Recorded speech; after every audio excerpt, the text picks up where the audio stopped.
Welcome, everybody, to podcast number 78.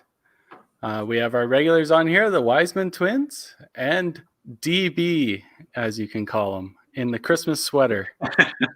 Sweater time. Every day out, I'm wearing something, a Christmas sweater or a Christmas shirt. It's coming out. One of my guys at work today wore a Christmas shirt. I'm like, oh, it's go time, is it? He's like, every day from now on. Perfect. kind of glad we're getting shut down. Oh, yeah. So we'd just like to thank all our patron members once again for sponsoring us every month, becoming a patron. We're just going to put them up on the screen here so you can read who's supporting us every month. And then also to All-Star Bowling Sales, and we'll run their commercial once again, and then we'll bring in our special guest of the week.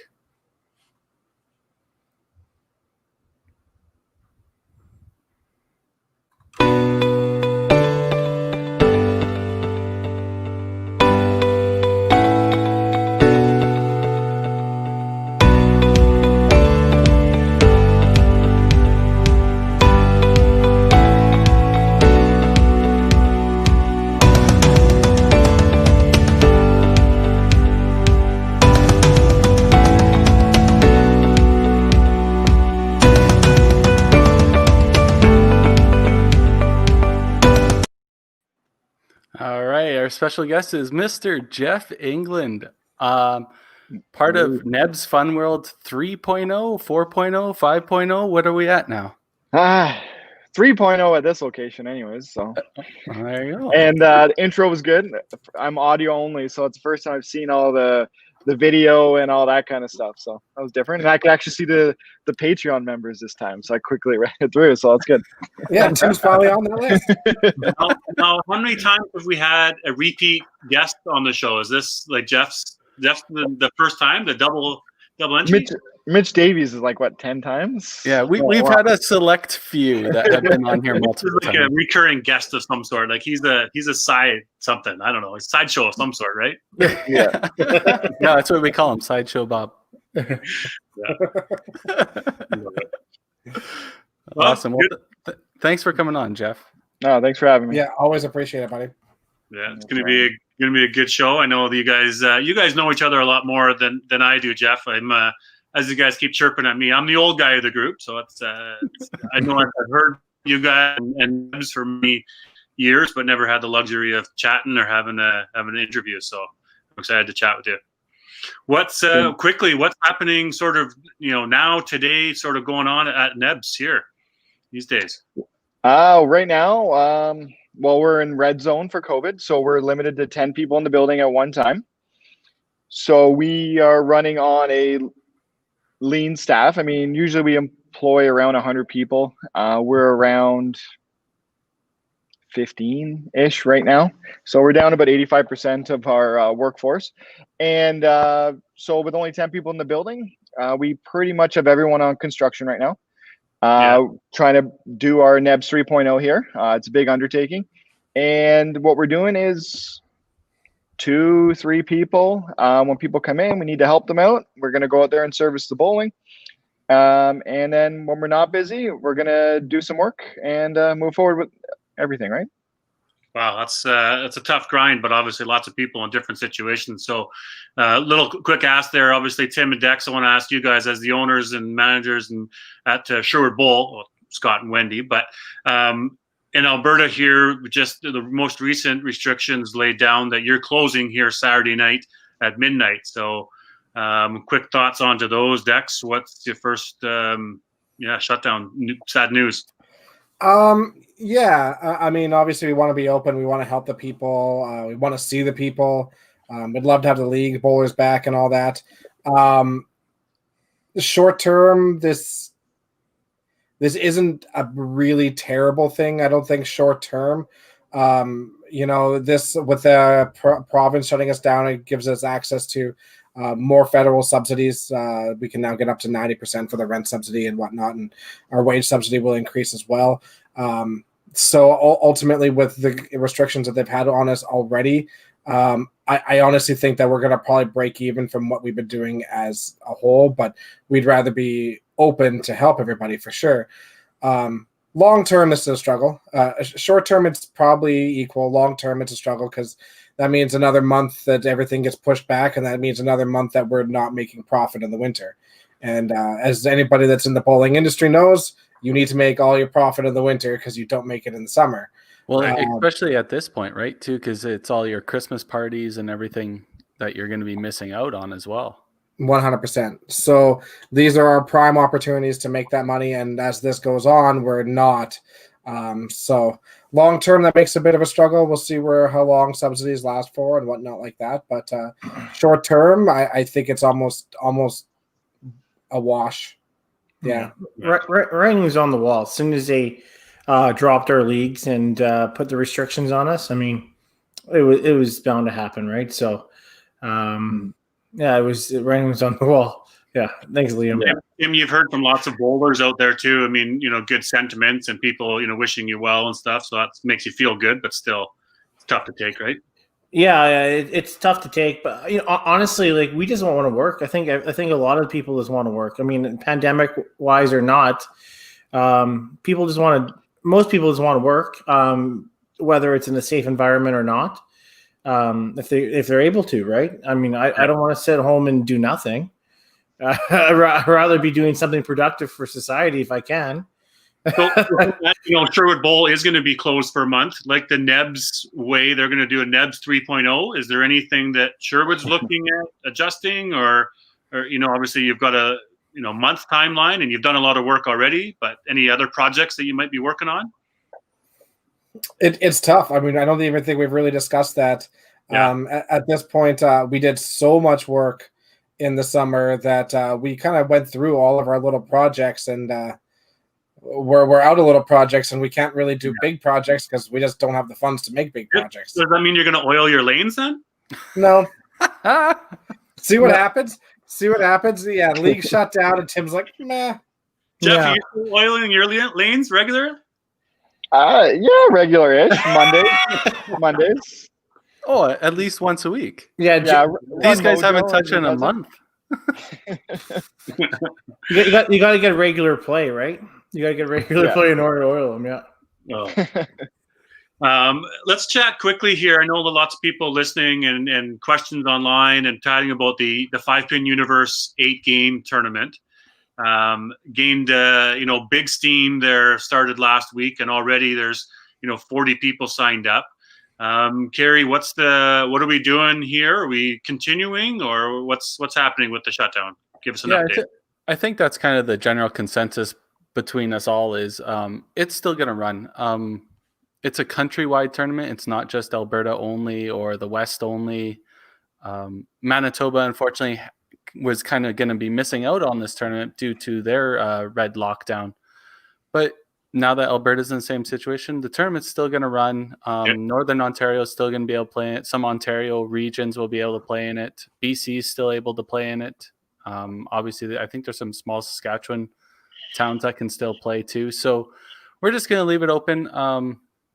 As for the January 10th playoff deadline, that may have to be bumped because we do have some Alberta players that probably will make that top 16. So that'll be up for discussion, what we're going to do with that. But we'll definitely keep everybody in the loop and try and keep things going. So the thoughts are that the qualifying period is still December 6th to December 30th. That's not likely going to be extended.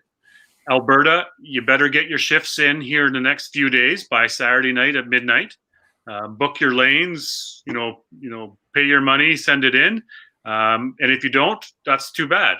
And the rest of the provinces, great opportunity that, we want to showcase some bowlers across the country in different regions and areas that can still bowl. So please, jump aboard this tournament, get your centers registered, and get your entries in, right? That's we still want to get to that 75 minimum and keep on going. Jeff, anybody down at Nebs? Are we going to see some entries coming from there? We've got 2 so far. I believe we got 2.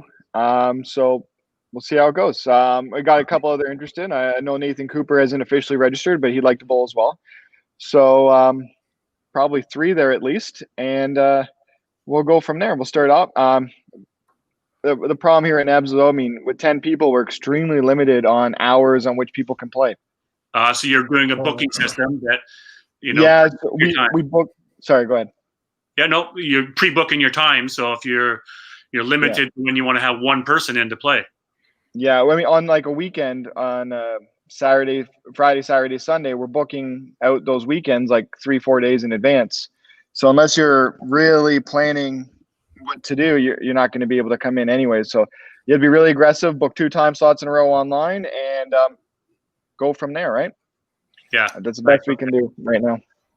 What do we know about other provinces and the restrictions? I just kind of want to run from, say, west to east, so we can get the word out there about people to still play. So BC, we know as a whole. What do we know? BC, no leagues, but open play is allowed.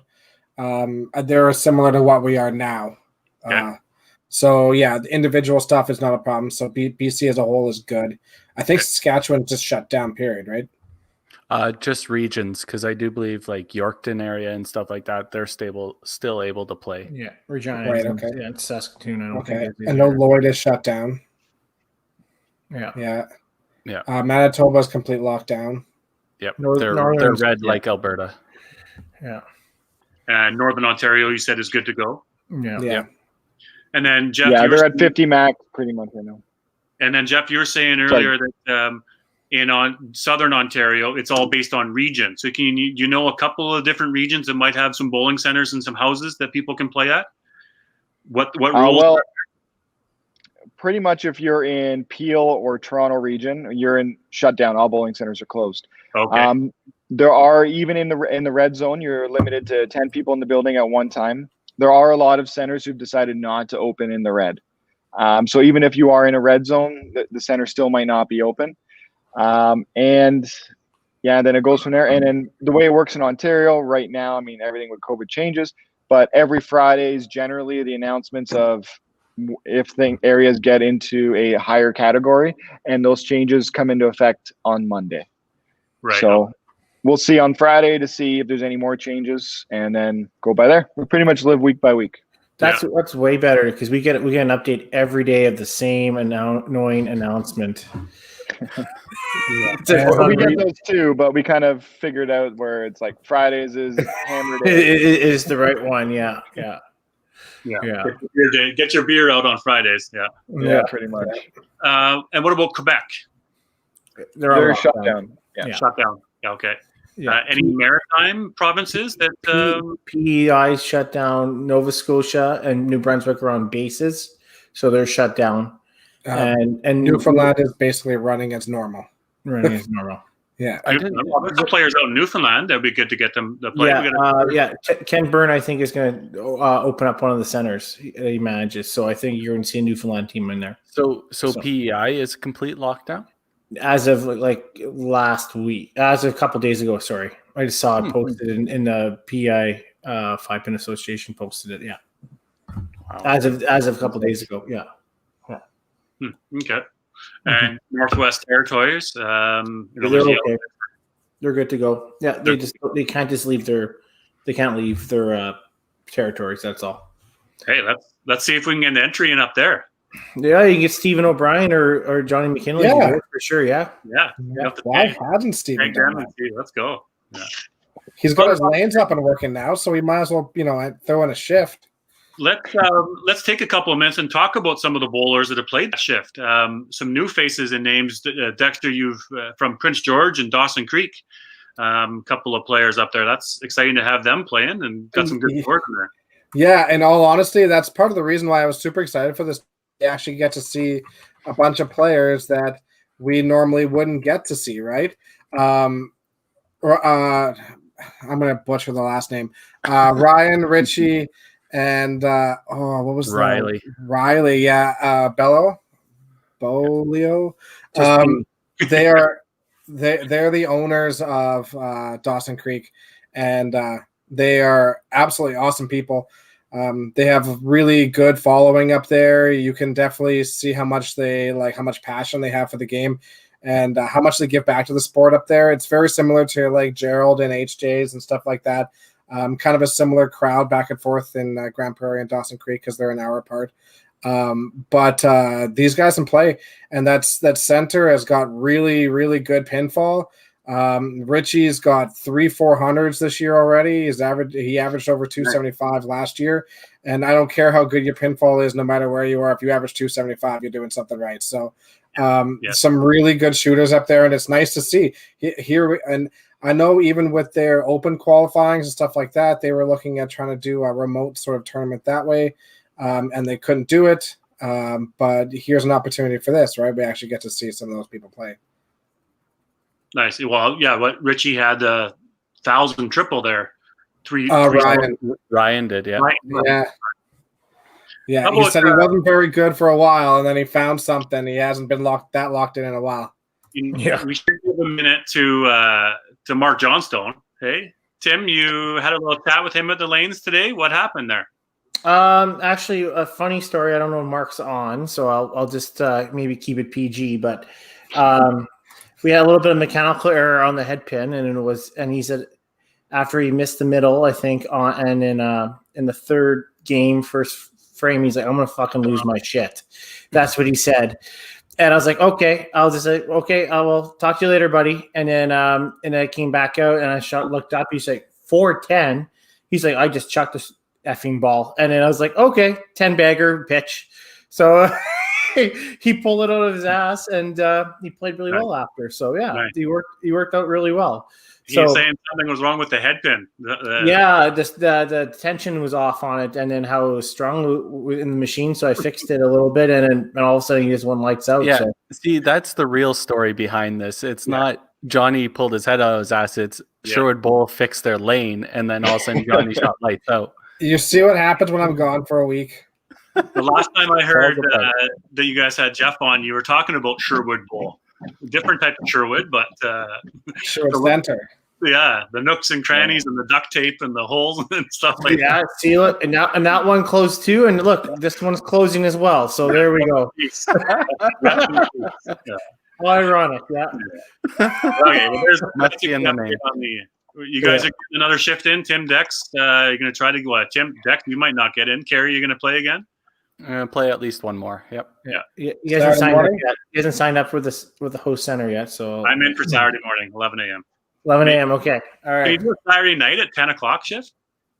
No, we're closed at 10. Why not be open for 2 hours? It's the last 2 hours you're ever going to be open. We have to be closed by 11. You don't have to sell liquor though. Yeah. No, we have to be done in liquor sales by 10 and closed by 11. Yeah, but you don't have to sell liquor. No, but we still have to be closed by 11, Kerry. Really? Yes, regardless of liquor sales, we have to be closed by 11. So you can be like Ryland and get the 8 games done in 45 minutes. You're out. Yeah, that's true. Jeff, how fast could you bowl 8 games? Pardon? How fast could you bowl 8 games? Easily 45 minutes.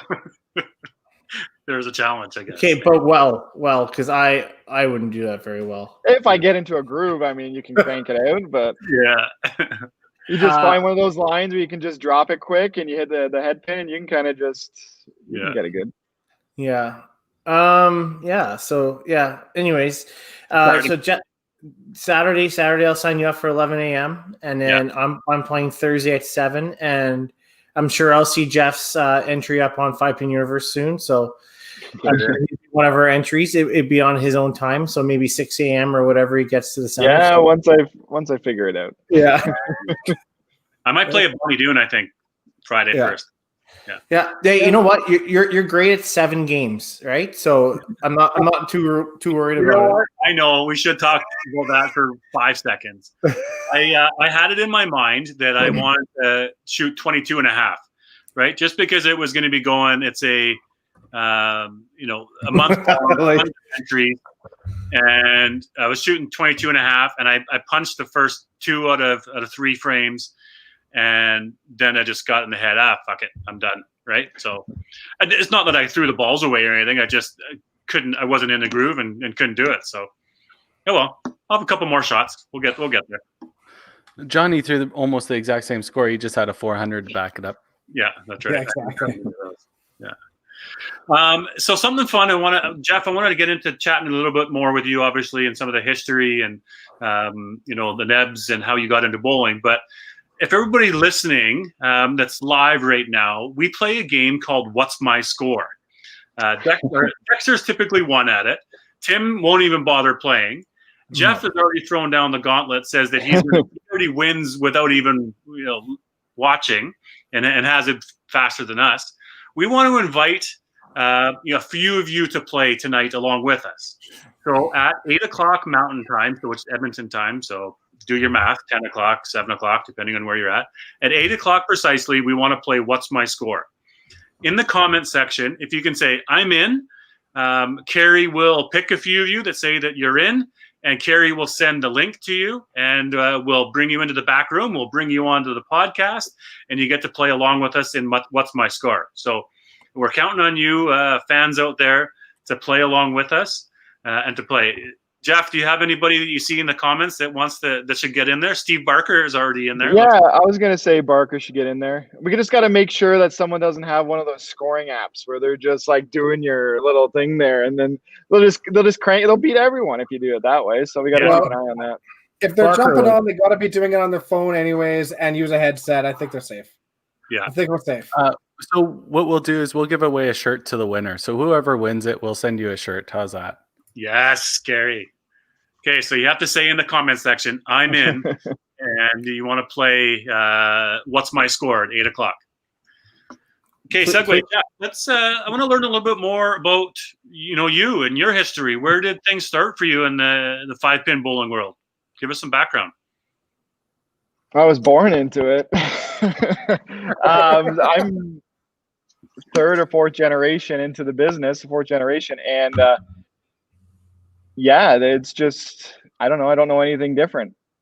It's so yeah. I mean, I know that's a really boring answer, but it's cool. I grew up being around the lanes. I got a scar across my eye, wrong one, from here to here. When I was 2 years old, I got 13 stitches in my face. I was thrown up into a ceiling fan in the concourse of the bowling center. Pardon? You're Stewie.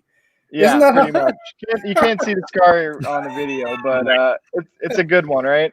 So it's it was funny. So I mean, went there and never looked back, I guess. So you said fourth generation. Yeah. Yeah. So there was my grandfather, my dad, myself, and then there was a family friend as well that started before that. My dad and everyone kind of counted him as an uncle, so that's why I kind of said third, fourth generation kind of thing. But 3 pure, and so we had 2 locations prior to Nebs. We had Oshawa Lanes, which was in the basement of a mall, and we also owned Motor City Bowl, which was downtown Oshawa. We ran those for decades, and in mid 80s. I was born in 85, so around 85, they started building the location here at the north end of Oshawa, and opened up 1988, and opened up with, my mom's probably watching this and just going to yell at me for I'm going to be wrong here or there, whatever. So 24 lanes when we opened up in 88. Then I think when we closed Oshawa Lanes, we added like another 12 lanes, so then it was 36. And then we went to 52. So we did 88, then an expansion in 89. Barker might know too. And then another expansion again in 90 or 91 to get to 52. So we call Nebs is a Franken building because there's so much expansion, so much renovations that pretty much Nebs 3.0 is a way to bring all our Franken building together where it kind of makes sense now. You're getting corrected here. Yeah, my dad's correcting me. 22, 24, yeah. maybe you want to invite him on later for the What's My Score? Honestly, we need to get Tom on for his own podcast himself. He'll just go 12 hours and then that's fine. That's fine. We'll go take breaks and we'll just keep it running, and that's fine. All right. I wouldn't mind a little bit of a tour. Do you got a couple of minutes to show us around there? You just sort of pan to the Yeah. area. It'd be cool to sort of look in. It's not just like a little bit of a tour. I mean, it's just walking the place is going to take a while. How about we wait until 9:35? So then by then we'll be closed, and then I don't have to worry about the mask and all that kind of stuff. Awesome. Okay, it'd be cool to see some of the large places. I've never played personally down there. You know, so might have to club tour, or I don't know if you club tour when it comes back up. If Westerners are allowed to come and play into that, or yeah, anyone's available. I mean, we get Americans up here. We got about 10 to 15 Americans that come up every tour, and they're great to have. I mean, I don't even want to run a club tour if the borders are closed. So I mean, I gotta wait for that to open up, and then I'll run one. Yeah, they just have to move the weekend. Yeah, right. I gotta do it where it makes sense for us. Yeah, We're just on Thanksgiving. Yeah. So. Yeah, we'll do the live in-person 5-pin U challenge type of thing, right? We're traveling the country. We'll do it. So the winner of the Paradise and Nebs will be a virtual finals after everything's done. After everyone's already bowled like 40 games, and then they'll just kill themselves for another 5. Why not? Sure. Blood will be on the lanes or on the balls from a blister popping or something. It'll be after midnight your time too, so they'll be plastered for sure. Yeah, that won't happen. Everyone will just be passed out or just tired. So at Nebs, how many family members are still active in the business and working? Or just okay, you? This might take a second. Yeah. So it's myself. It is a family, business, right? I think that's cool that you guys all, you don't argue. It's cool. All right, so we'll start with my mom, my dad, myself, my sister, my wife, my brother-in-law, I think Santo, my uncle. Crap, I'm gonna miss people. My cousin Felicia, my grandfathers, Elio. We got Pina, Pat, Patrick. All those guys just help once in a while if we get busy. I'm on the spot. It's a real thing. It's You look so somebody. stressed. I miss some. I know this is like the worst thing. I'm gonna miss somebody. Sorry if I miss somebody. Tom, I think I got them all. Yeah. Felicia. I said Felicia, Emily. Yeah. So, I know. Yeah. We wanted to do it on purpose because then everybody. so be like, you missed so or somebody's gonna come to you to work tomorrow. Yeah. You totally missed me. Yeah. Just not talk to him at all. Cold So- shoulder. No. Yeah. I'll be dead. Jeff, are you guys going to be open for Christmas then? Is what you're saying? Open for Christmas? I haven't decided. I haven't decided if we're opening for Christmas. Yeah, well, because if you're open for Christmas, you can have your family all work the same day, right? So then you're good. Yeah, right? yeah. I don't know what you mean, but yeah, we could work. Yeah. No, everybody sort of different, roles and Yeah. I mean, somebody keeps it all together. I mean, we got our family, and then we also have work family. I really do. I'm really close to everyone who works here. It's more than just a work thing for me. We even have Dave and Joe Slappendale. Joe in particular, because of COVID, he hasn't come back. I'm not sure if he's going to come back. He's been with us for over 50 years, and I don't know if I call him an uncle or I don't know what it is. He's an honorary family member, though, for sure. So there's a lot of people like that. We got the Lopeses, we got Justin. There's so many people here. It's really good. And during COVID, we're also really proud of everyone. Everyone's just like, we need someone to learn how to do epoxy floor. And Sano goes, all right, I'll figure out how to do it, and I'll figure out how to make it look like an ocean kind of thing with some sand and stuff like that. And he did it. nice. Looks good too. I'm surprised it looks good. So it's good. And that's just one story. I mean, everyone's doing there. My brother-in-law is like welding some crazy things. My dad's building something on a CNC machine. It's all just everyone's next task up kind of thing. And we just kind of hammer it out and hope for the best. Now, bowling, does everybody bowl in leagues? And did you play YBC and growing up? Yeah, so I bowled YBC from start to finish. Bowled the Masters, made 2 nationals for Masters. Youth Challenge growing up, made nationals for that. Didn't make an open nationals because Hamilton cheats all the time when they get home field advantage. Comments. And no, but yeah, usually it's just Hamilton or Central, but whatever, that's a sore subject. And so we haven't done that. And yeah, and then family members that bowl. My dad's a really good bowler. Most people say he's still better than me.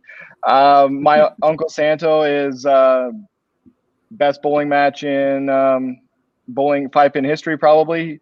Him and Sean Procher started off 9 in a row, both of them. Jason struck out, and my uncle choked and picked. So we got those guys. My mom bowls, pretty much all the family bowls. Sorry, did you say Jason Procher? Yeah. Is he from your area? Ish, yeah. Yeah, okay. That's a few years back. I remember at the KG in Saskatoon, right? Jason Procher had a good run one year, and Jim Head and the guys from Ontario. Yeah. I always wondered, is Jason Procher still playing? Once in a while. He I see him in with his kids once in a while at Nebs. If I had to guess 2-3 times a year. But then he usually stops out for a club tour. Either both for the year or once, and then yeah, once in a while. Nice. Still good. He still usually makes a cut every time, so he can still throw. So, I mean, on that note, any other quality bowlers? Obviously, bowling hasn't happened for a year, but I'd like to hear some of the other names out east in that Oshawa, in that area, that have either come up from years past or maybe currently now that tell us a little bit about some of the bowlers that are out there in your area. We're Westerners, and we don't get to know as much. Yeah. So I mean, outside of you got your usuals, you got your Mitch Davies and Bobby Torvilles of the world, and Mike Herbert, although he just cheated on us and bowled at Toppler for the 8-gamer, but whatever, I'm not mad. But outside of those, there's the up and comers have been actually coming out west as well. On our Thursday night league here, John Cowan, I'd say he's one of the up and comers right now. He's throwing a great shot.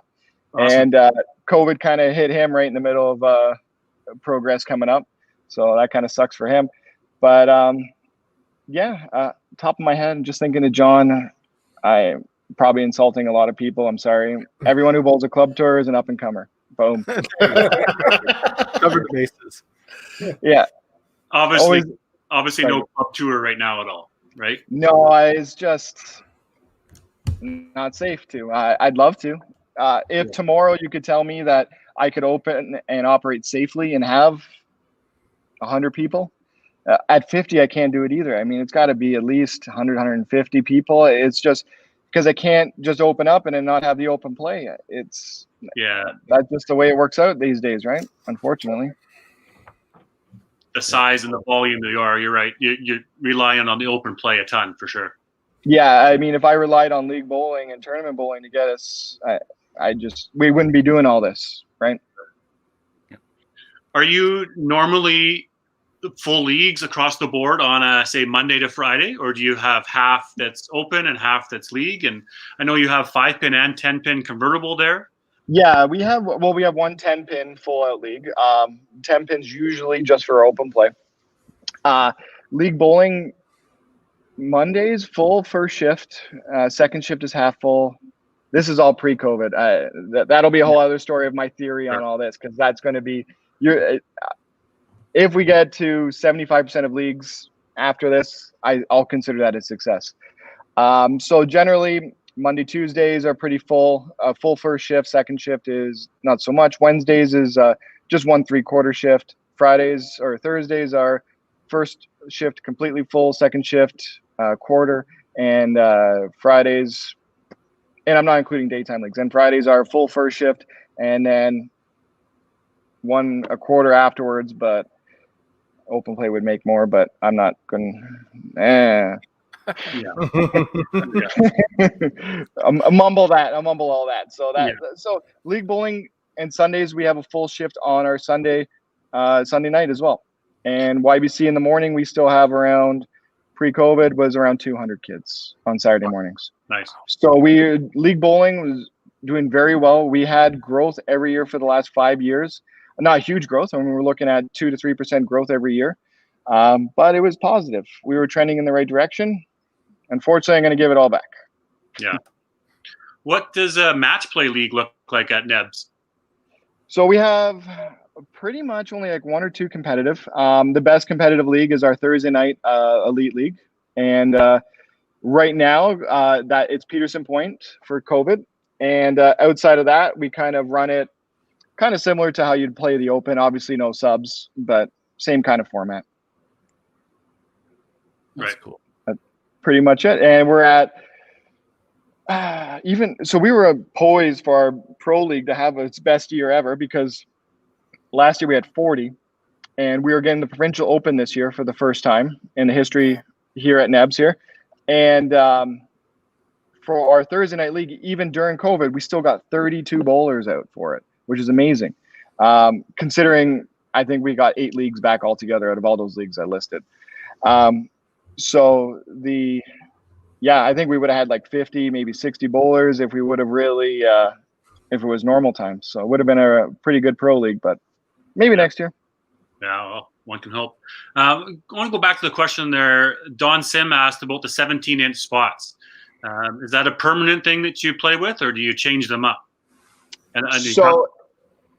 It was okay. So we did. My dad built custom centering decks that can change between 18 inches and 17 inches.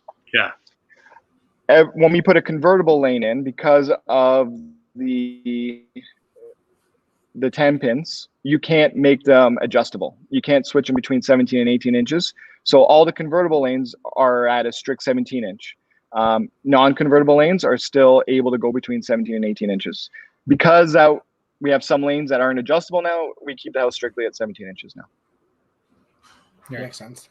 So Daryl, they were the first ones in Canada to come up with the 17 inches. So yeah, so we did it. Make it a little bit easier.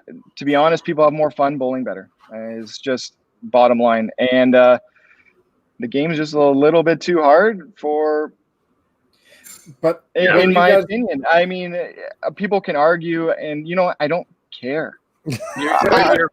You're primarily an entertainment center anyway. Exactly. So making it easier for them is a lot more sense, right? I want people to have fun when they come here, and people have more fun when they bowl better.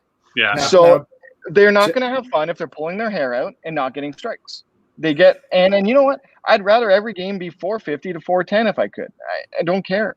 If you're having fun, that's the name of the game. So, but I'm gonna bust your balls a little bit here, Jeff. Sure. When you guys switched to 17 on center, it was not easier from what I hear.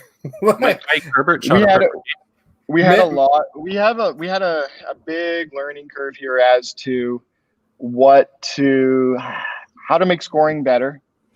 Black bases. But the black bases on the 17. Black bases help a lot. What helped more was the lane machine we got. Our proper dressing, proper cleaning. That made the biggest difference. So new synthetics, proper lane machine, 17-inch centers, black bases, changing all the pulleys on the bowling machine is a big deal, because you can't tell when they wear not evenly. So imagine when you spin something really quickly, right? If you get a wobble, right? If it moves left to right a little bit, it won't run that quickly. So if you're throwing a strike shot and the pins are going flying, you're going to get that horizontal vibration where it's going to slow down the string pull. So then we switched all the pulleys too. Like the amount we did to get scoring back up to be up here, I hated it. I just wanted to give up.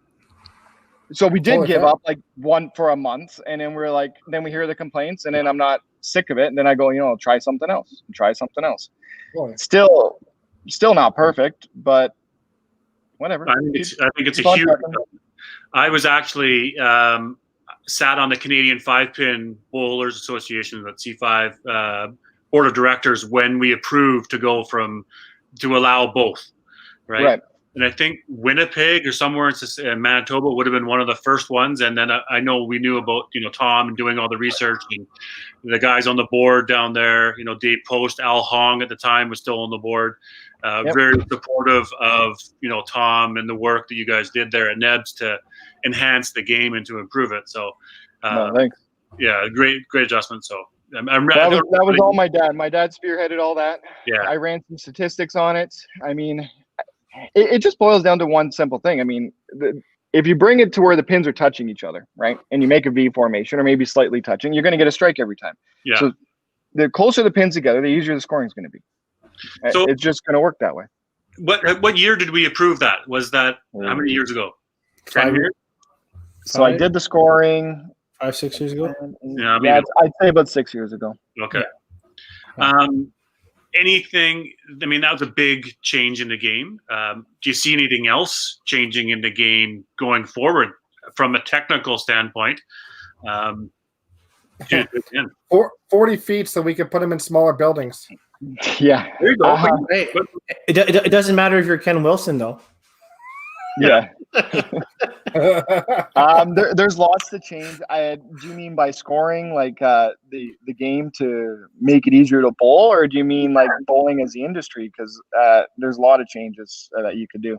Well, let's start with bowling as a score. Right. Bowling as a score, there's not much more you can do really. The only thing you can start getting into is different bowling ball compositions now. Play more around with the rubbers. Is there a different rubber for 2 pins that are slightly wider, right, than compared to other ones? Or is 3 pins more narrower?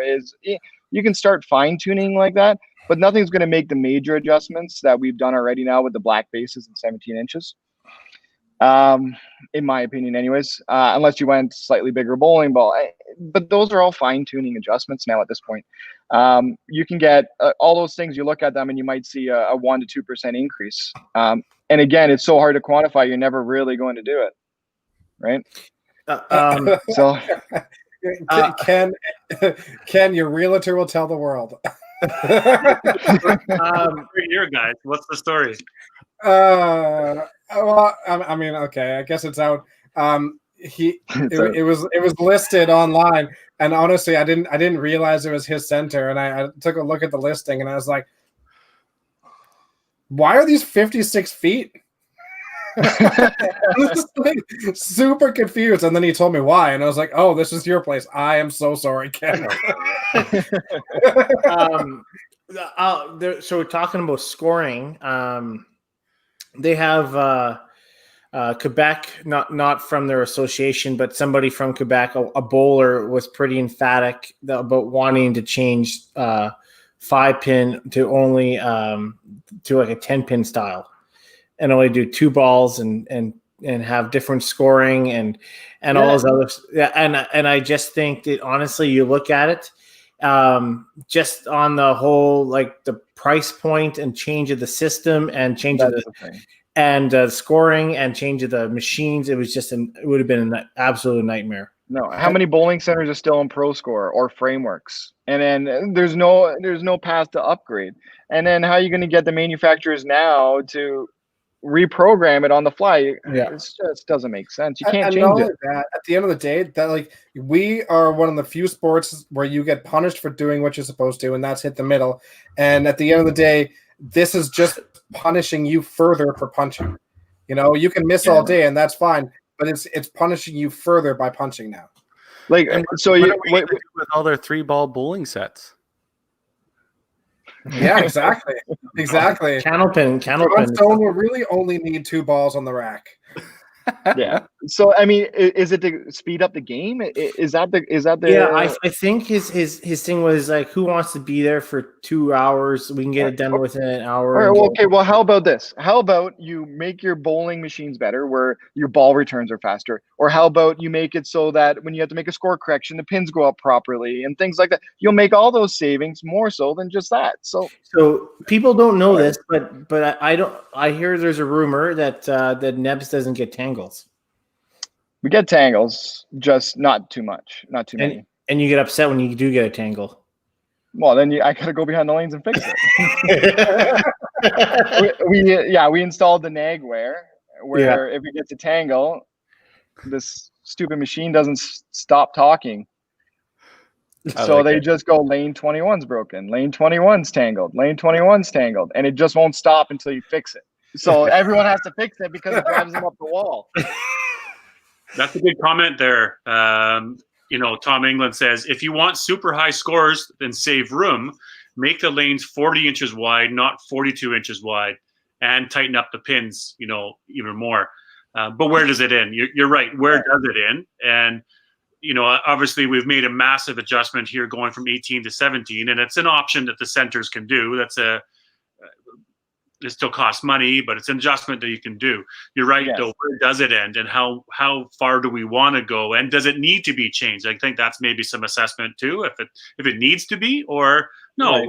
we're good, right? It's actually, you guys brought this up before, but it's actually kind of nice. It's kind of nice to have more variance. You go to a house, it's 17 inches. You're like, you know what? I got to throw a different shot. I'm going to go more end over end, and I'm going to go straight the head pin a bit more and deflect a little bit less. But if I'm going to go to an 18 one, I'm going to try to, I know I'm going to have. No. Oh, did we lose them? 5 pin. Oh.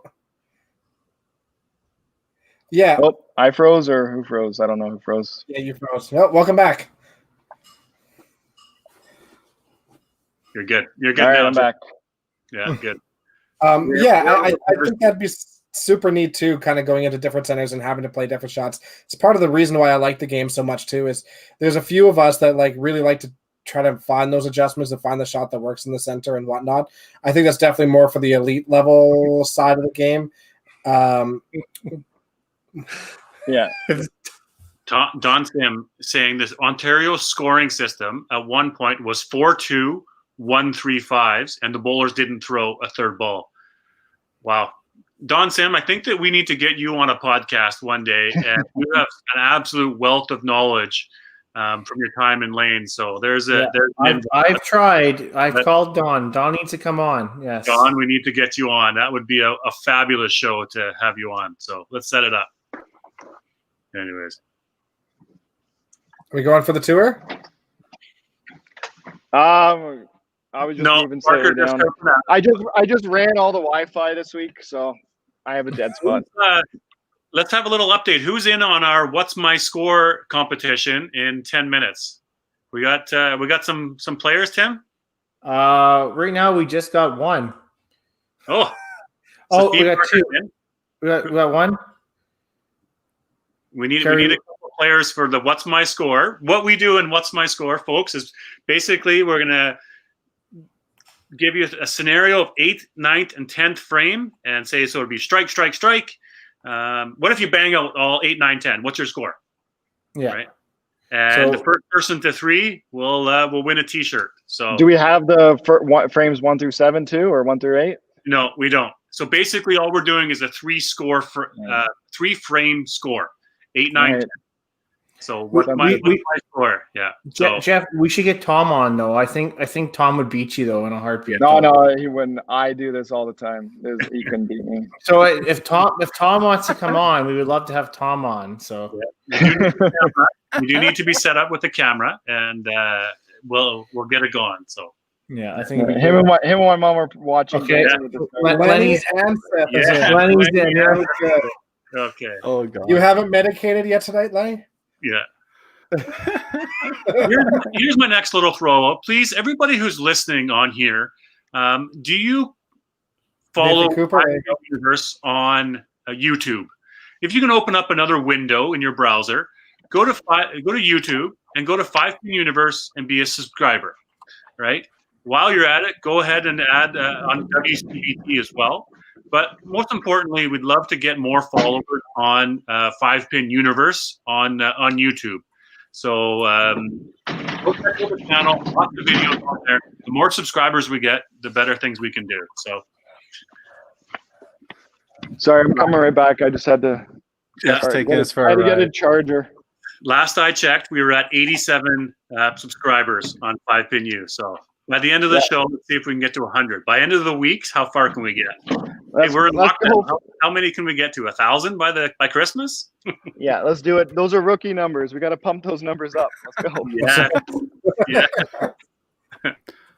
So we got 3 joining us so far. Is anybody else going to be joining us? Yeah. Yeah. Nathan, Who else? Nathan, we got Len, we got Steve Barker, right?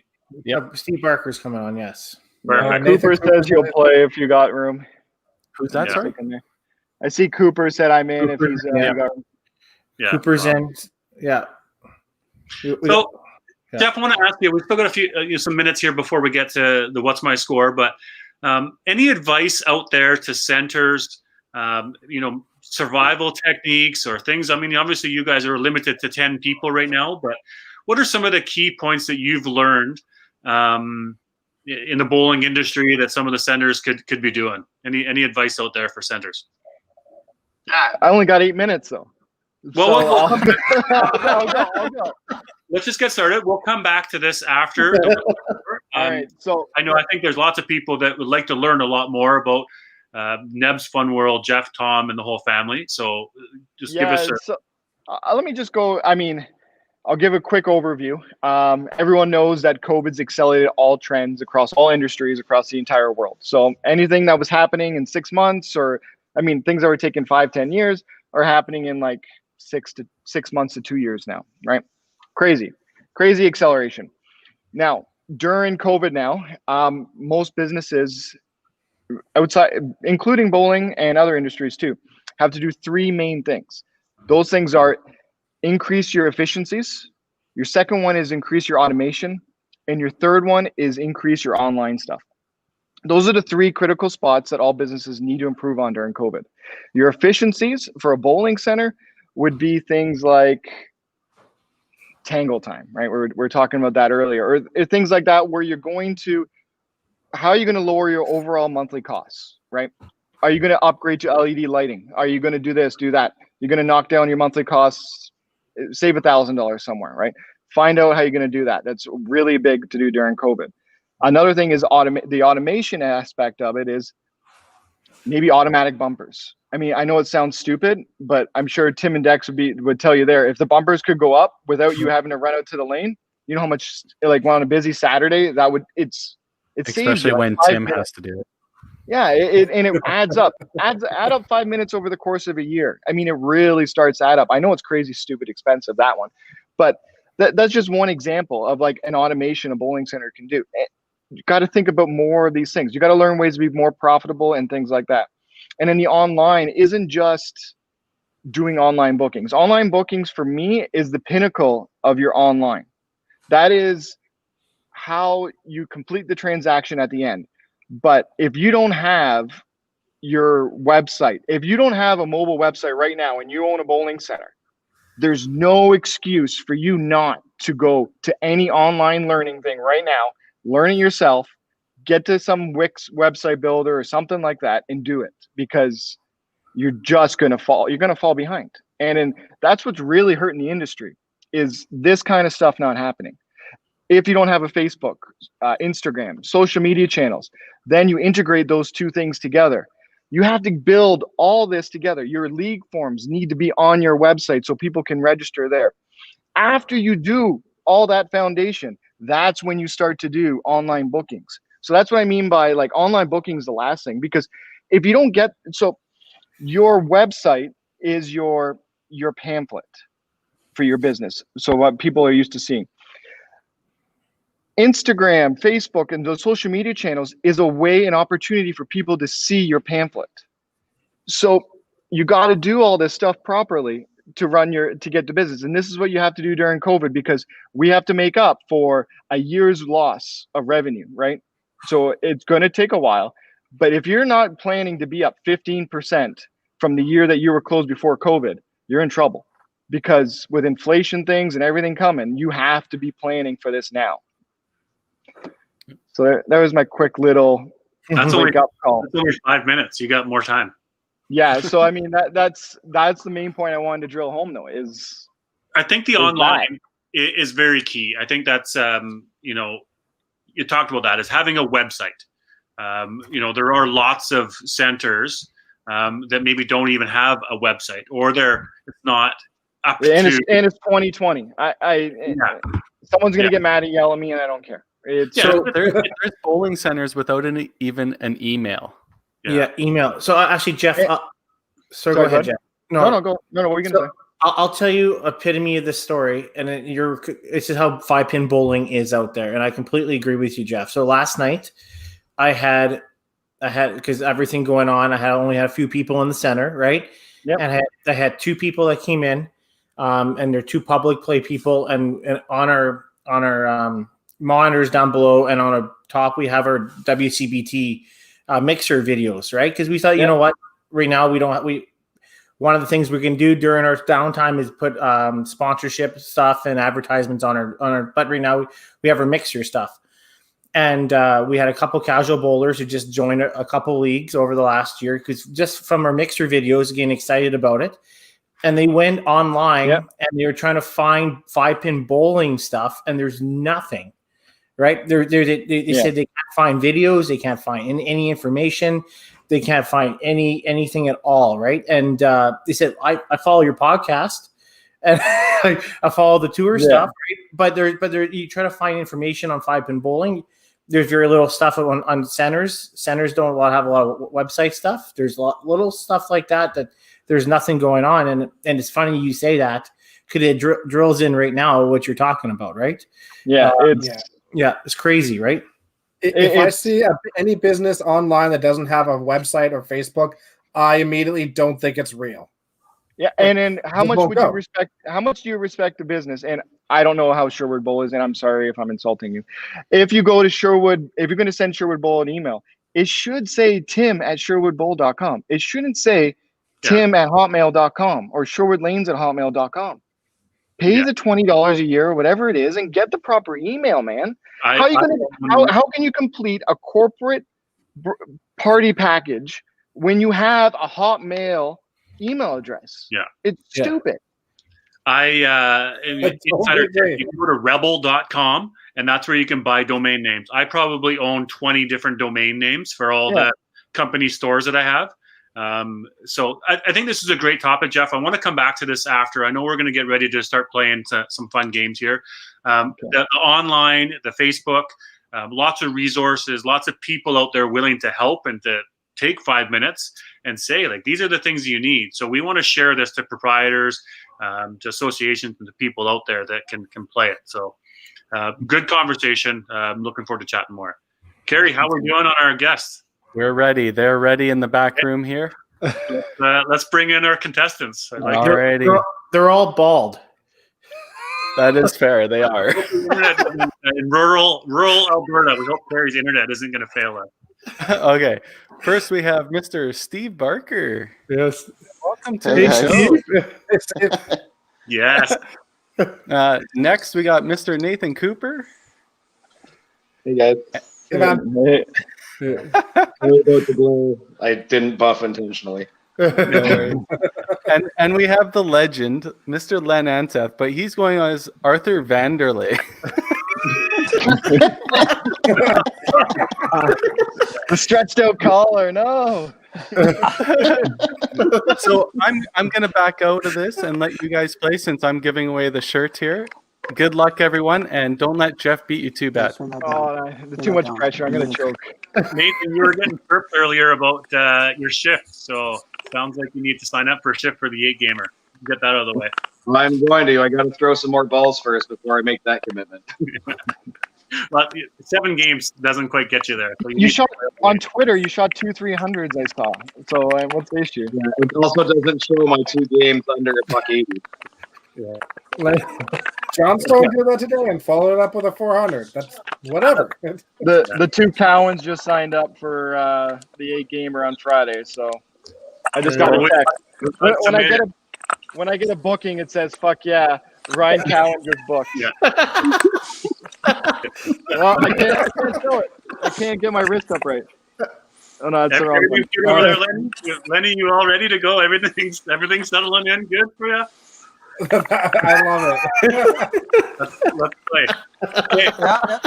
Yeah, everything's getting good. Yeah. Yeah. Okay, so everybody know the rules or how to play. What's my score? So what we do is we count. You need to tell me your 3-frame score in the 8th, 9th, 10th. Obviously, the maximum score, if you bang out, is 135, right? We know that. So I'm going to run through the scenario, try to explain it nice and clear. What you need to do is you need to put your hand up onto the screen so that I can see you with your first hand up, and then I'll ask you. Don't blurt out the number because it's not eligible, right? 1 to 3 will win the t-shirt prize. First one, here we go. 4-bagger, 3-pin. Nathan. 122. Anybody else?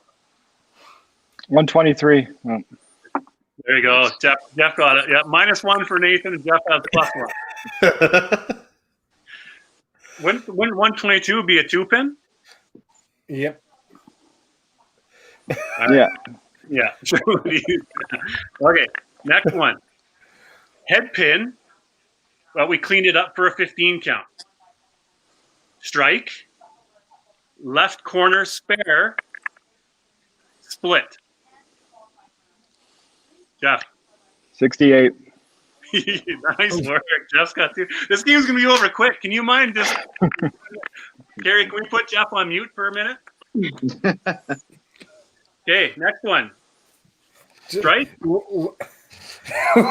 Lenny's still thinking about the first one.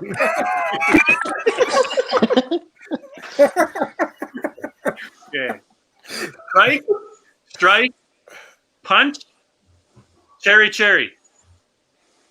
What's cherry? 3-pin. Oh, I don't know. It's like Westerner thing. Oh, Okay, all right. Nathan. 69. Yeah. ESN turning point, boys. Yeah. Barker, everything okay there? Yeah, we're okay. We're okay. We're okay. I have to put the hand up that's in front of the camera and not the other one. Okay.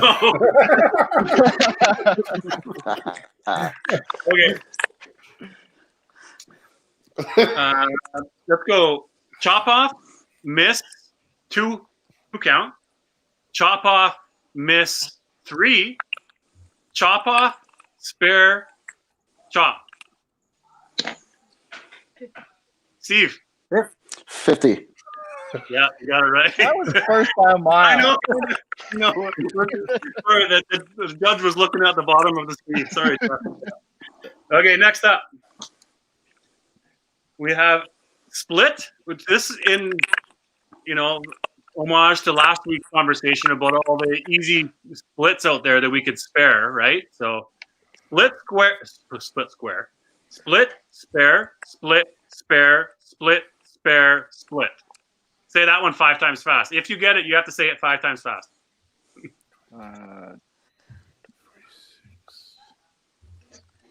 23, 59. Barker.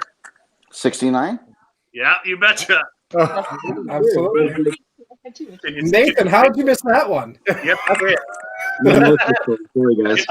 Barker. 4 splits and 4 spits, 3 splares. Yeah.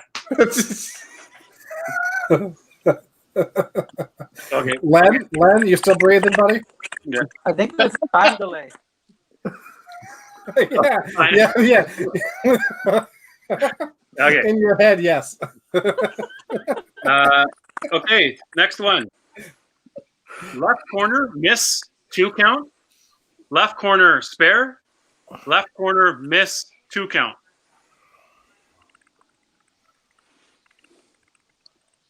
Nathan. Cooper's got it. 58. You betcha. Oh, twos. Okay, 2-2-2. Next one's the winner. What am I Back saying? on. You're sitting on a chair. Okay.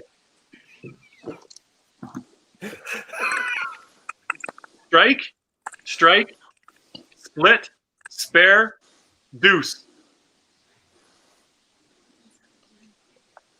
85. Yeah. And Len, what did you say? Len, what'd you got? 85. Yeah, Len got one on the board. Len's on the board. All of our guests are on the board. Okay. Where are we at here? Okay, last one. Well, maybe last one. 5 spare, 5 spare, 5 spare, chop. Yeah. 85. Me? Yeah. 60? What is it? 65. Can't change your answer. Jeff, I said 65. Jeff's the winner. Jeff, we'll give you the win. Yeah. Jeff wins with the 65. Well done, Mr. England. This was putting up the wrong hand. It makes up for the one that I got by a mile earlier. Yeah, Dexter didn't put his hand up. Tim doesn't even I bother. wasn't playing. Yeah. Tim went for a coffee break. Yeah, no, I wanted Jeff to win. That's how we treat our guests, right? So yeah. That was the best Jeopardy episode I've ever seen, guys. Okay, fellas, thanks. Thank you, trio. Barker, Nathan, Lenny. Let's get some scores into the 8-gamer. Hey, let's pull some people and get some scores in. Yeah, I'll probably come up. Friday or something. I'll call Tim. Okay. Perfect. All right, guys, have a great night. Yep. Thanks, guys. Yeah, all right. See you guys. Stay safe, Lenny. Nice. That was good. Yeah. You can't even talk. You couldn't stop smiling. I like it when Barker says, "I got to put up my hand." This shows the camera. Why is the asshole picking me? Good stuff. Luke St. George is Orleans bowling. I think they are. I'm pretty sure. I'm 99% sure it is, right? Yeah, I think I saw them registered. Where is Orleans? Ottawa. Okay. Ottawa. So all the Gatineau bowlers can go over there. So the great thing about our website is you can actually see all the registered right on the website. So if people are looking to see if there's a registered center in their area, you can go to the website at 5pinuniverse.ca, look under the 5Pin Universe events, and click registered centers, and you can actually search by name or by city or by province, and it'll bring up all the centers in there. Nice. It's all on 5Pin Universe, right? You bet. Hey, let's check in on our YouTube. We're up to 95 subscribers. Okay. I subscribed. Yeah. Thank you, people. Let's get to 100. Let's get to 100 before the show's over. But let's go back, Jeff. I want to talk more about, you had 3 pretty key points there. Increasing your efficiencies, your automation, and online stuff. Automation is huge. That's something in my own company. We changed computer systems recently, just upgraded to a much more efficient and automated stuff where it just translates everything from a estimate, presentation, sales order. Can you share some of those additional automation stuff that maybe bowling centers can do, and what some of the things that Nebs has done? All right. Well, so during COVID, let me see. So efficiencies and automations, they kind of blend sometimes. PA systems, for instance. You know what? Maybe you want to divide your house into 1 to 4, 1 to 8. If you're an 8-lane center, maybe you want 1 to 4 and 7 to 8. Maybe 2 distinct zones. So you can run multiple events in your building at once and then not worry about the audio leaking to other people kind of thing. It's a big deal. During COVID, we put in a new video distribution system here. So now I networked all the TVs in the building. So if we're running an event, be it a club tour, a national event, or something like that, I just have to have one computer at one location, and I can put it on any TV I want in the building now. So that's going to help us expand. And if I have a corporate event, I could do welcome Gerdo Amhersteel to Nebs today, or I could do lots of things, specials in the building, or whatever you want, right? It's a very valuable and important tool to have. Looking at the front counter, your front counter, like we literally destroyed ours and rebuilt a brand new one. Your front counter is your nerve system of your bowling center. So there's a lot of automation to be gained there that you can do, right? iPads, can you integrate iPads into your business? Not being tied to a front counter is a big deal. Can you walk to a customer? Can you complete a sale on the floor? Or can you take information from a person not at the counter, right? The paradigm of having a front counter might not even exist anymore. Do we need it? I mean, you think about these things, right? Because right now I develop everything where it's mobile first, where I don't need to be at the counter. So if we want to make a business decision where we don't have a counter, during COVID right now, I don't have a counter, right? Right. Right now, you're already doing know what is you're going to. Yeah. you're booking online. You're walking in. Our kitchen is at the front entrance there, and you're just walking in, and you'd be like, "Hey, I'm a Wiseman, and I'm here for my bowling." And we go, "Okay, great. Go to lane 25. I already have your names, your shoe sizes, everything like that. Boom, the lane's on." You could argue that the kitchen's the front counter, but the point is that your traditional counter right now, I don't even have one. So think about everything. Like, there is no normal. There is no nothing. It's the perfect time to throw anything against the wall right now, because every square foot you have in your building is valuable, right? You're paying taxes on you're paying heat, hydro, and everything like that. You have to think of it as earnings per square foot, earnings per square inch, even sometimes, of your business. If you're not, you're throwing it away. And the bowling earnings per square foot is by far the worst thing you can do. So you have to maximize those areas outside the bowling lane. And if you don't, you're not going to be around. So these are all very important things. I can take you for a tour soon.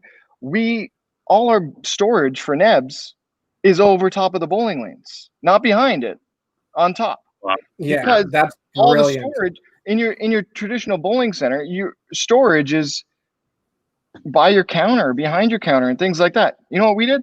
We blew it all out, ripped down every friggin' wall, and put games there, or we put in more seating, things that actually make money. So really, I mean, that's efficiencies kind of more so than automation at that standpoint, but it's a different way of thinking about how to do it, right? And automation, like Steve was saying, is automation wise, I made my watch control the bowling center. You can't really see it, but I turned everything into a RESTful web server where I can just walk around and turn off a bowling lane or pause it, or I can put up bumpers or whatever I want, right? Again, breaking down the barriers of what a traditional front counter is. I don't really know what we're doing. We're just doing one thing at a time, and it generally leads you into the same direction.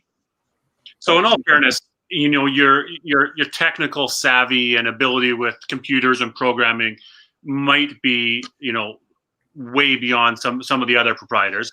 Well, for that stuff, but when I circle back to the PA stuff and the video distribution things, I mean, those are very valuable and powerful tools. I mean, I kind of went off the deep end there at the end there, but the real money is actually in the things I said at the beginning. The real money is into the PA systems, the video distribution, and the storage. My stuff's just kind of the fluff. I mean, I make more money doing it, yes, but you make the real money and the real infrastructure jobs that get done. So asking you proprietors, Tim Dex as well, I jump in here. Is there collaboration amongst proprietors just sharing these ideas, hosting seminars, you know, little coaching sessions, or, you know, an opportunity for a consultant? You know, Jeff has a wealth of knowledge, not pumping Jeff's tires to start paying him, but you know, is there opportunity out there, or how does this work? How does it work amongst the proprietors to share information? Yeah, I mean, if there's a family that should do a seminar, it's the England family, without question. Yeah, I think there's definitely like a pretty good open segue to sharing information across the country. At least I've found there has been. We have our Bowl Canada AGMs and stuff and whatnot. But I mean, obviously, most of that information is shared via online or reaching out to people or Facebook groups and stuff like that. I think the vast majority of, you know, the best information we've gotten has been at seminars at the Bowl America conferences. Those are really valuable. The trade show and stuff there gives you tons of ideas that way. But as for like communication back and forth, I think for the most part it's pretty open. You just have to know the right people to reach out to. Really, I think there has to be the willingness to be able to learn and to adapt. I think Jeff can attest and Dexter can attest to that too. There's a lot of people out there that are not, a lot of proprietors out there that aren't willing to change and adapt.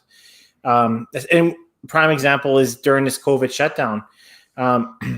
The three of us can probably attest. There's many of us in the same boat that when we've closed because we've been forced shut down, instead of just going into the center, working on our things. There's things we can always do and upgrade and fix things and change things and make things better. A lot of them just lock the door and go home, right? And and not fixing their website, not trying to upgrade their things or change something, right? You don't have to have a lot of money to fix things and change things and make things better for your bowlers, right? And there's a lot of things when I've gone down to the Bowl America conferences or all those other things that a lot of these people don't take advantage of these seminars or don't take advantage of all these programs that are out there, right? And you can see it by obviously Jeff's background as a computer programmer and Tom's background as engineer is two different things, but their ingenuity and everything else they've done is second to none. I mean, they have the drive and want to get better, right? And they want to do all these things too. And that goes a long ways. I'll add my 2 cents in here, as I don't have my hand in the cookie jar, obviously. Yeah. So just being an outsider looking in, obviously working a lot with the Wisemans and stuff, what you guys, your outreach to your bowlers and stuff, I think that's where a lot of your knowledge and your stuff goes into. You're constantly promoting the sport through them, not so much your center. And I think that's kind of where the England's their center is up foremost. They're producing Neb's Fun World. They're producing an entertainment value. And like Tom had mentioned, that there's two different types of proprietors, right? One that is entertainment forward, and then the other one's that's sport forward. And I know the Englands have done a lot for the sport, especially with the club tour, possibly hosting the Ontario regionals and stuff like that. So not saying that they aren't, but I think that's kind of where the difference is. And Shelby's kind of like that in Alberta. He's entertainment forward. Mm-hmm. He's pushing that side of things. And then you have the other side, like, let's be fair, like Paradise Lanes is very league oriented. They're not relying on open play, where Neb's Fun World is the opposite side of that. So it's tough to lump all bowling alleys, centers, whatever you want to call them, into the same category, because they clearly aren't, right? There can be a mixture for sure, though. I mean, I think you don't have to be an FEC or be an entertainment center, but you can have your leagues and you can still have your open play and your entertainment as well, right? Yeah, I think the one thing they all have in common, though, is like Jeff was saying, the automation side of it, the making things more efficient will benefit both of those two proprietors, right? It's not all on one side of that. 100%. Yeah. Yeah. The Jeff, when your it comes thoughts on when it comes to trade shows and things like that, I think the industry needs to get out of the bowling ones are great, but it gets recycled. For instance, like the IAPA trade show is the trade show. AMF in Brunswick, they don't release their new equipment at Bowl Expo. They release at IAPA now because that's where all the money is. That's where all the people are. People need to go to these different things and see what's possible. They just need to educate themselves.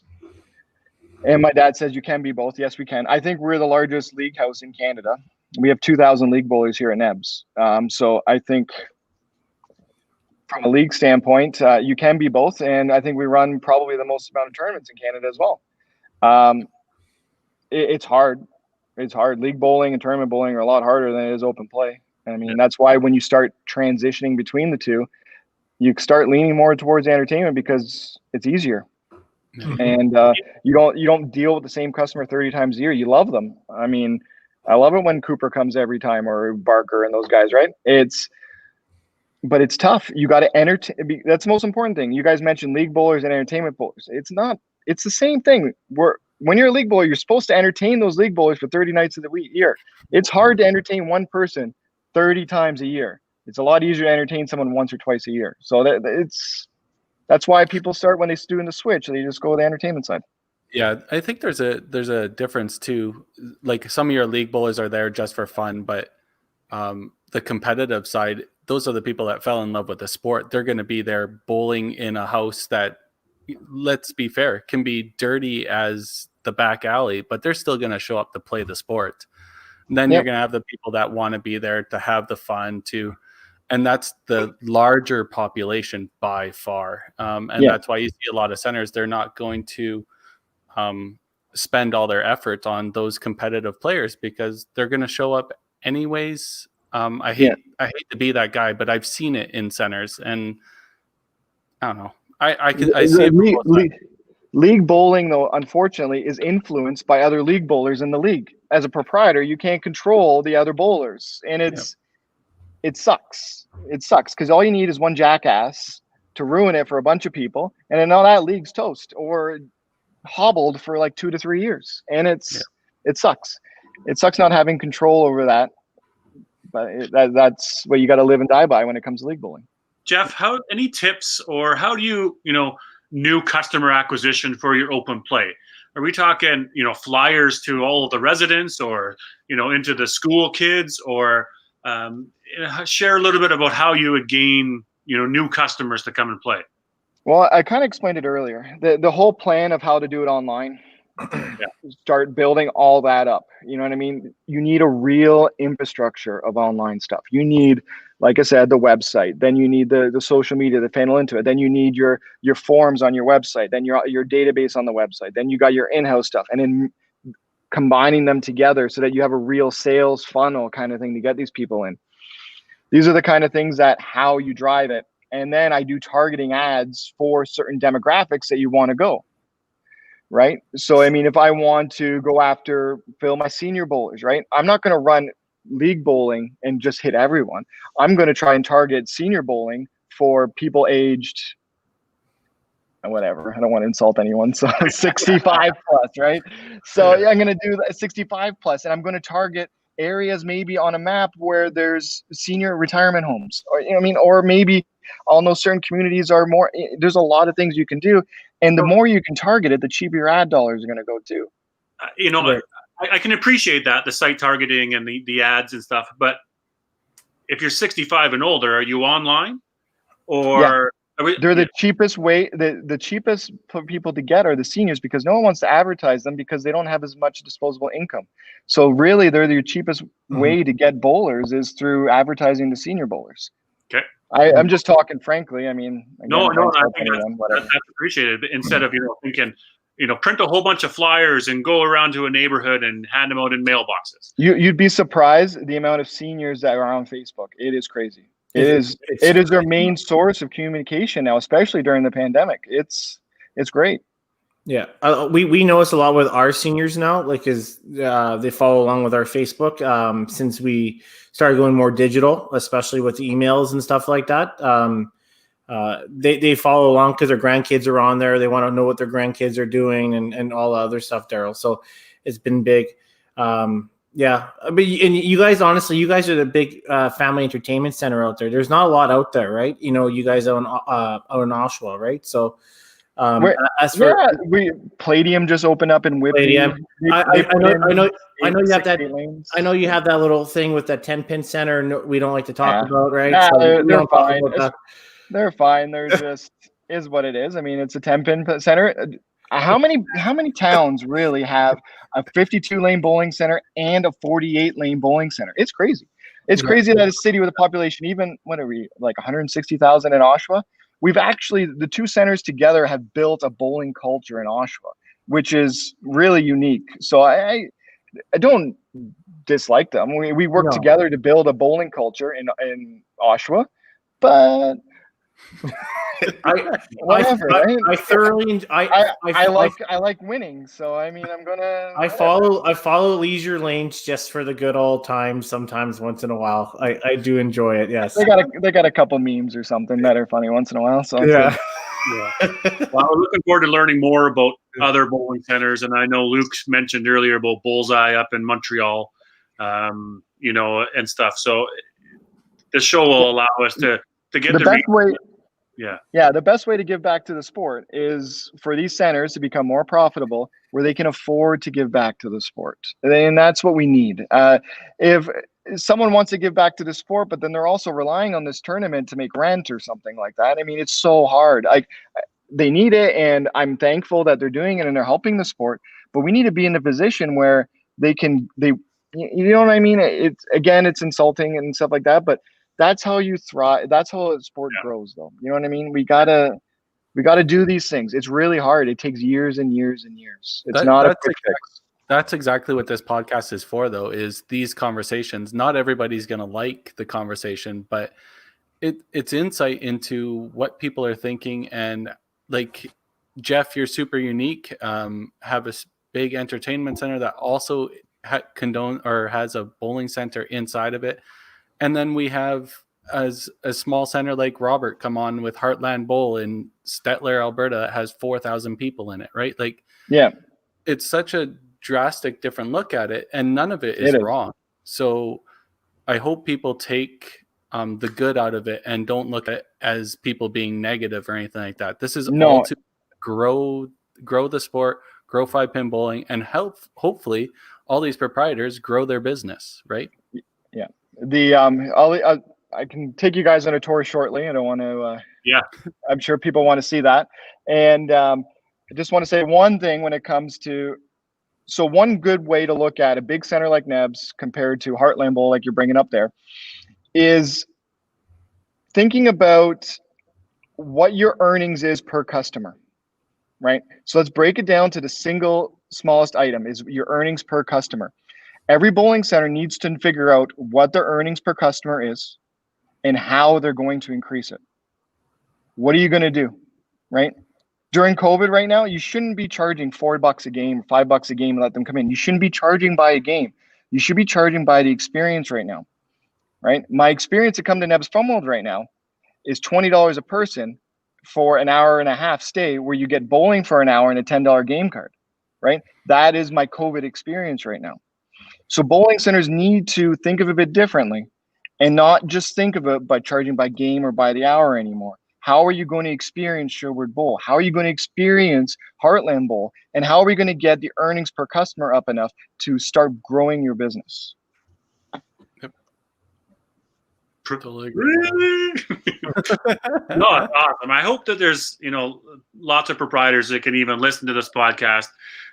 We can share it around and get some good info out of this, Jeff. And I'm sure that you're willing to, have conversations with proprietors. And that's what came back to my question earlier, was the collaboration between proprietors in the industry across the country to have conversations with. Is there an avenue for people to chat? Yeah, Facebook. Yeah, Facebook, right? As online. Don't seriously reach out to the Wisemans, reach out to the Englands, reach out to your Bowl Canada. I need some help. I need some advice. Or what can I do? Give me, you guys would have a 20-minute conversation, I'm sure, with anybody. Yep. Right. The Wisemans have as long as I'm not doing something, but yeah. Yeah, you know what I mean. Like, I know what you mean. I'm just joking. There's centers that can be improving, and all it is just a phone call, and it would be a world of difference. So, on that is Tim, any update association wise? Obviously, C5. Maybe Masters, Dexter, anything happening, national tournaments shut down. Where are we at with all of our association tournaments and events? Well, I mean, there's nothing really going on at all right now. I know C5, we had a meeting last Wednesday, and it was a lot of fun. But obviously we're not going to have any in-person nationals. Right now we're going to be waiting until the SAGM to see how they mentioned about a virtual nationals. Obviously our group of people here have discussed it because we know how our live streaming and everything works. My own personal view is, even though that we do I sit on as a Alberta rep on the C5 board, I really have a hard time thinking that the open live streaming would be quite the undertaking. It'd be really tough to do. But obviously I really hope we can do something, but I think some provinces won't be able to be participating this year with everything that's going on. So, I mean, fingers crossed, but we have to be realistic on how things are. I think you challenge an IP could be a little bit easier, but it just makes sense for how things are going. So for that aspect, obviously on Alberta side, we were going to we had a meeting on Saturday, and we're obviously going to be trying to go everything close to virtual. We talked to Carrie at 5-Pin Universe to see how that would go over. And obviously we had a little bit of a change. Well, no, not real change, but I mean, things are going to be a little bit different with this lockdown now, right? So we'll see how things go. Who knows how events are going to be run, and we don't know, right? So fingers crossed, but I mean, we will try our best, but you just never know, right? So I mean, yeah. And Dexter, what about Masters? Those events still happening? No. I don't really have an actual update on that. We need to have another board meeting here. Obviously, our first set got pushed back to January for at least tournament side. First set got pushed back to December. That's obviously not happening. And then our second set was the beginning of January. So that's obviously not happening with the 4-week shutdown. So we need to have another board meeting here right away and reschedule everything, or look at other avenues, or whether we're going to reduce tournaments or whatnot. No idea at all. So, what about other provinces, Jeff? Is anybody doing any qualifying or any, open or masters qualifying of any sort down there? No. No. So we in Ontario, for the Open, we were actually keeping our teams from last year for this season. So that was not happening. We were going to do a wild card team to register, but that's not happening now. So, well, it might happen, but I don't know. It's all up in the air, unfortunately. It's not looking good. No. In the comments, other provinces, if you don't mind chirping in, what's happening in the Open and the Masters in your province? It'd be good to sort of have an understanding across the country of what qualifying looks like. Or obviously, I know there's restrictions and you can't be qualifying, or you going with last year's team. Should there be a nationals trying to go forward, or what that looks like? So comment in the comment section. That'd be great. Yeah. All right. Well, I think what we're going to do now is we're going to call this podcast for the audio portion, and then we'll run a quick commercial, and Jeff's going to get set up and take us on a tour. So all the people watching the live stream, stay tuned and enjoy the ride. Here we go. Are we going on a ride? Well, we'll see. Maybe Jeff will take ride. us on a ride. Thanks for everybody listening on the audio, though. That's a big portion of you as well. Yes. It's a good number. Just a little update too on our YouTube. We're at 98 now, so we need 2 more people that are listening to subscribe to YouTube 5-Pin Universe. Right? Let's get you going. Perfect. All right. Well, thanks everybody for listening. If you're on the live stream, stay tuned.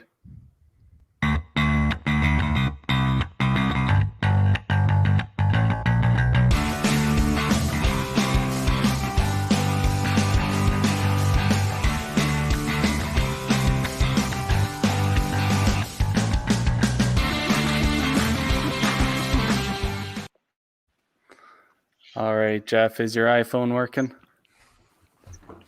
Hello, can you hear me? Yeah, we can hear you. Can you hear me?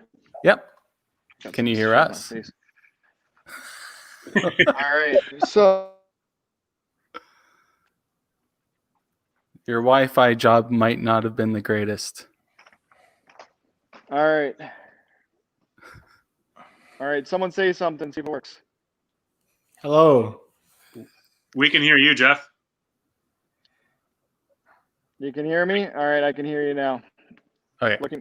All right, I'm trying to see if it's a good system. All right, so let's do this. Let me figure out how to spin my camera around.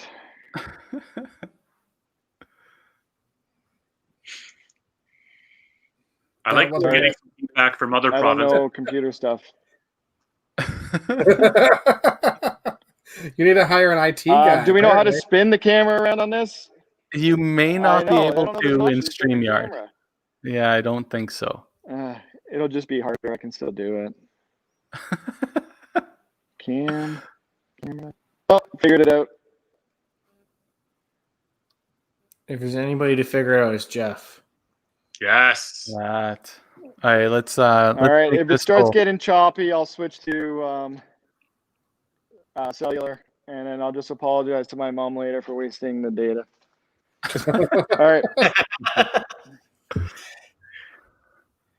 All right. So this is our front entrance, and so all the floors heated outside the building. So this is outside the parking lot. We haven't built that out there, and that's going to be all heated outside to get all the snow off your shoes before you come to the building. Huge drainage pan here, and again, all the floors heated inside the building here.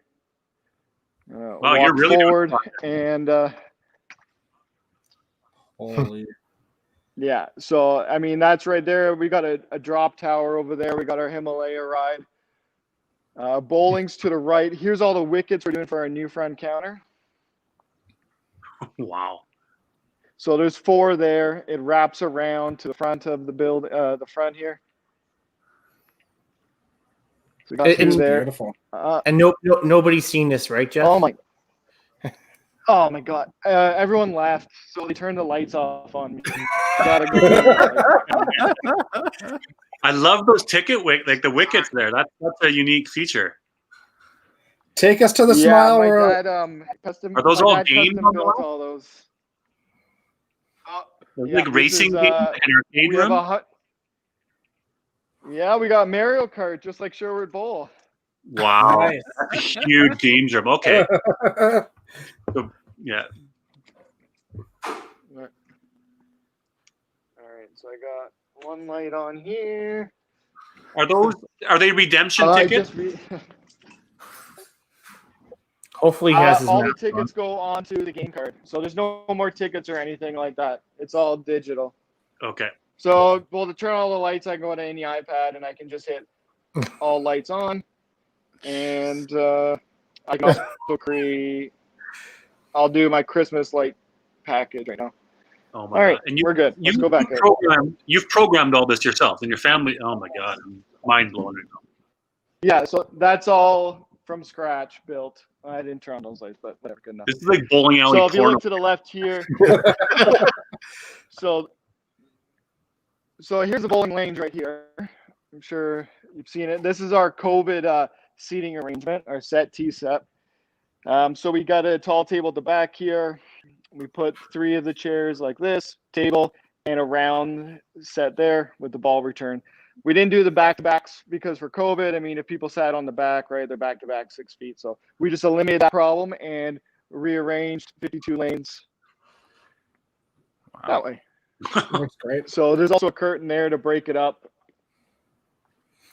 Yeah. Here's the Jeff, ball there. So Jeff, if you guys want those- to see something too, just tell me what you want to see. those are the Cubica. Those are the Cubica, right? Sorry, go ahead. That's the Cubica furniture. What kind of Or furniture? Brunswick. Brunswick. Yeah, that's the cubic furniture. The ball The Harmony. return system. So Yeah. so the hood here, the balls here, the pedestals for the iPad. This is all built in house. Yeah. What are your And, lanes? Synthetic? Yeah, they're synthetics as well.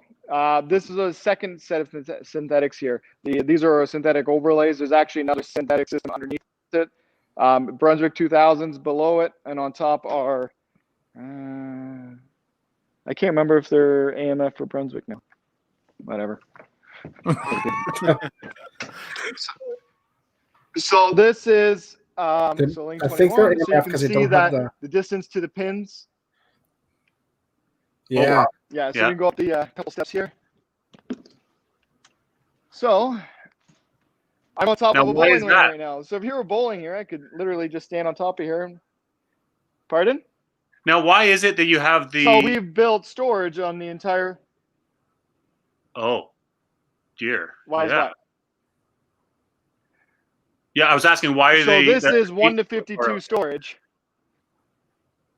Amazing. So much that's just storage.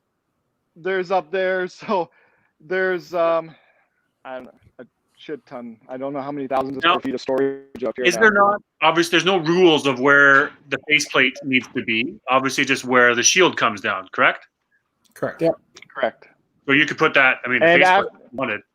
Yeah, as far forward as you want. After you bowl, after you bowl, literally 2 shots, you don't even notice it anymore.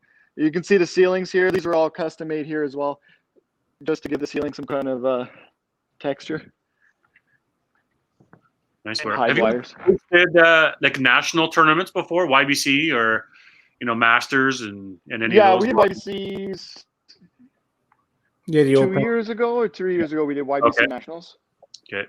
Yeah, and the Open, but this was before we kind of got good. So then we got the bowling here. The bar has been completely renovated. So I mean, the games room starts from lane 1 here, and heads all the way to about lane 28. So we call it road frontage here for the arcade. So when you're playing the games or whatever it is, you're right into the bowling. Everything completely open concept, like I said earlier. So that's how we moved all the storage that was here to behind the lanes, and then now we're just opening it up for people to experience.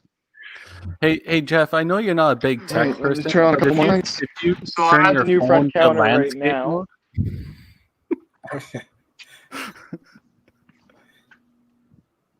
Hey Jeff, are you able to switch the phone to I'm not landscape gonna mode? find it on that. Probably not.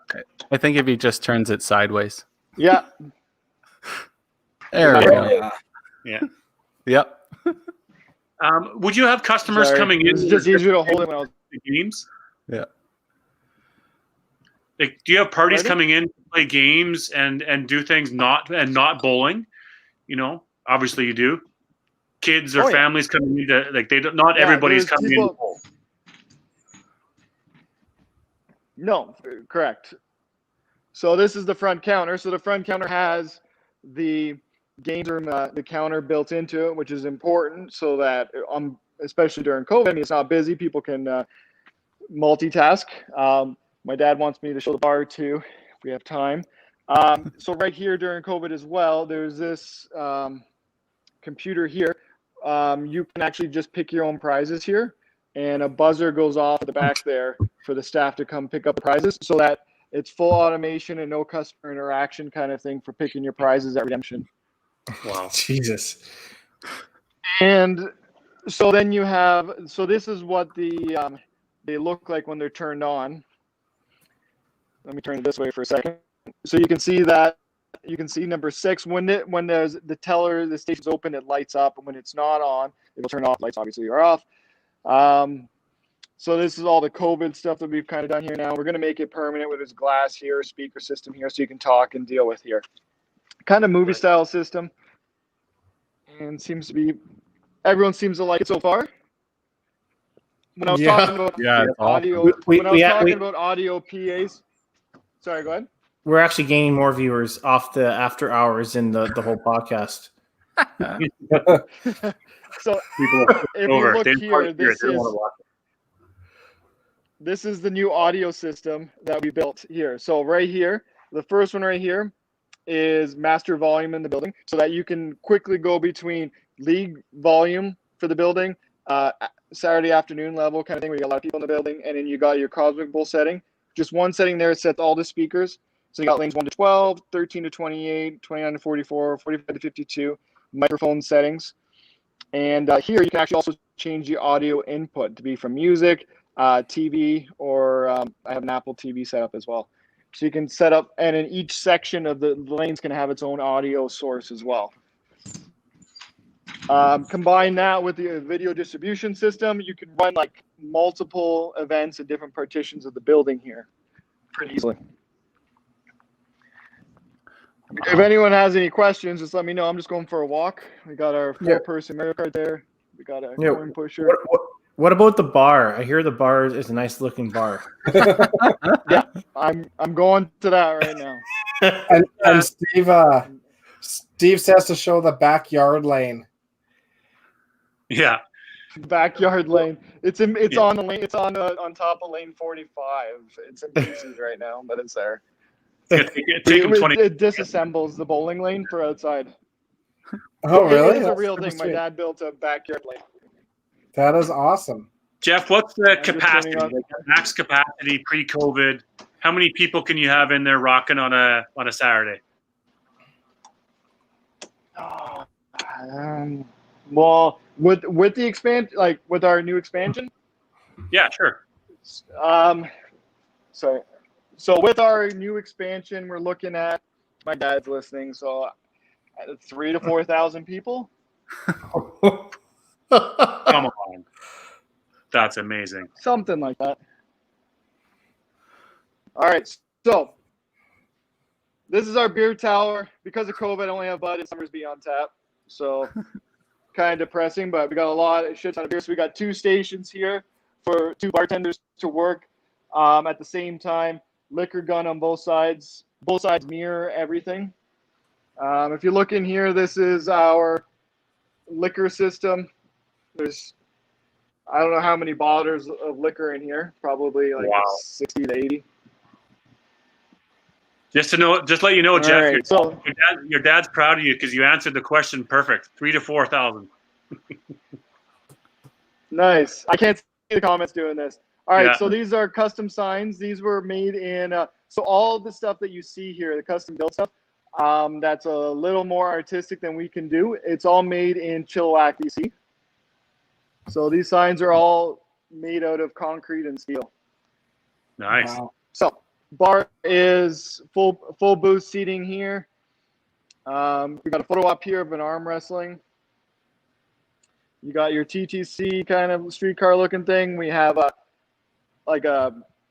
bar brewing thing. This is complete steel. This thing weighs thousands of pounds. We got 2 of them. This is our bar pool table area. Right now we're just doing some chair repairs on them because we don't have it operating. Exit door here.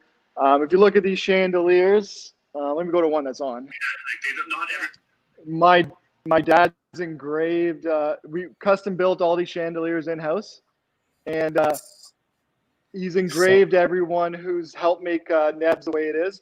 So you got like Matt Finney there. That's my brother-in-law, Christy Finney, my sister, Joanne Lintlop. Also, as you can see there, we got that's a 181-inch TV that has 16 TV stitched together right there. We got the 2 Nebs barrels. During YBC Nationals, I split it up into 4s and had 4 video feeds of the live scores in the bar here, so parents could have some drinks while they're watching the Nationals. I am blown away right now. So we got another hallway that goes to all the bathrooms, so it's a separate bar bathroom entrance. This is our back area here. This area is pretty cool.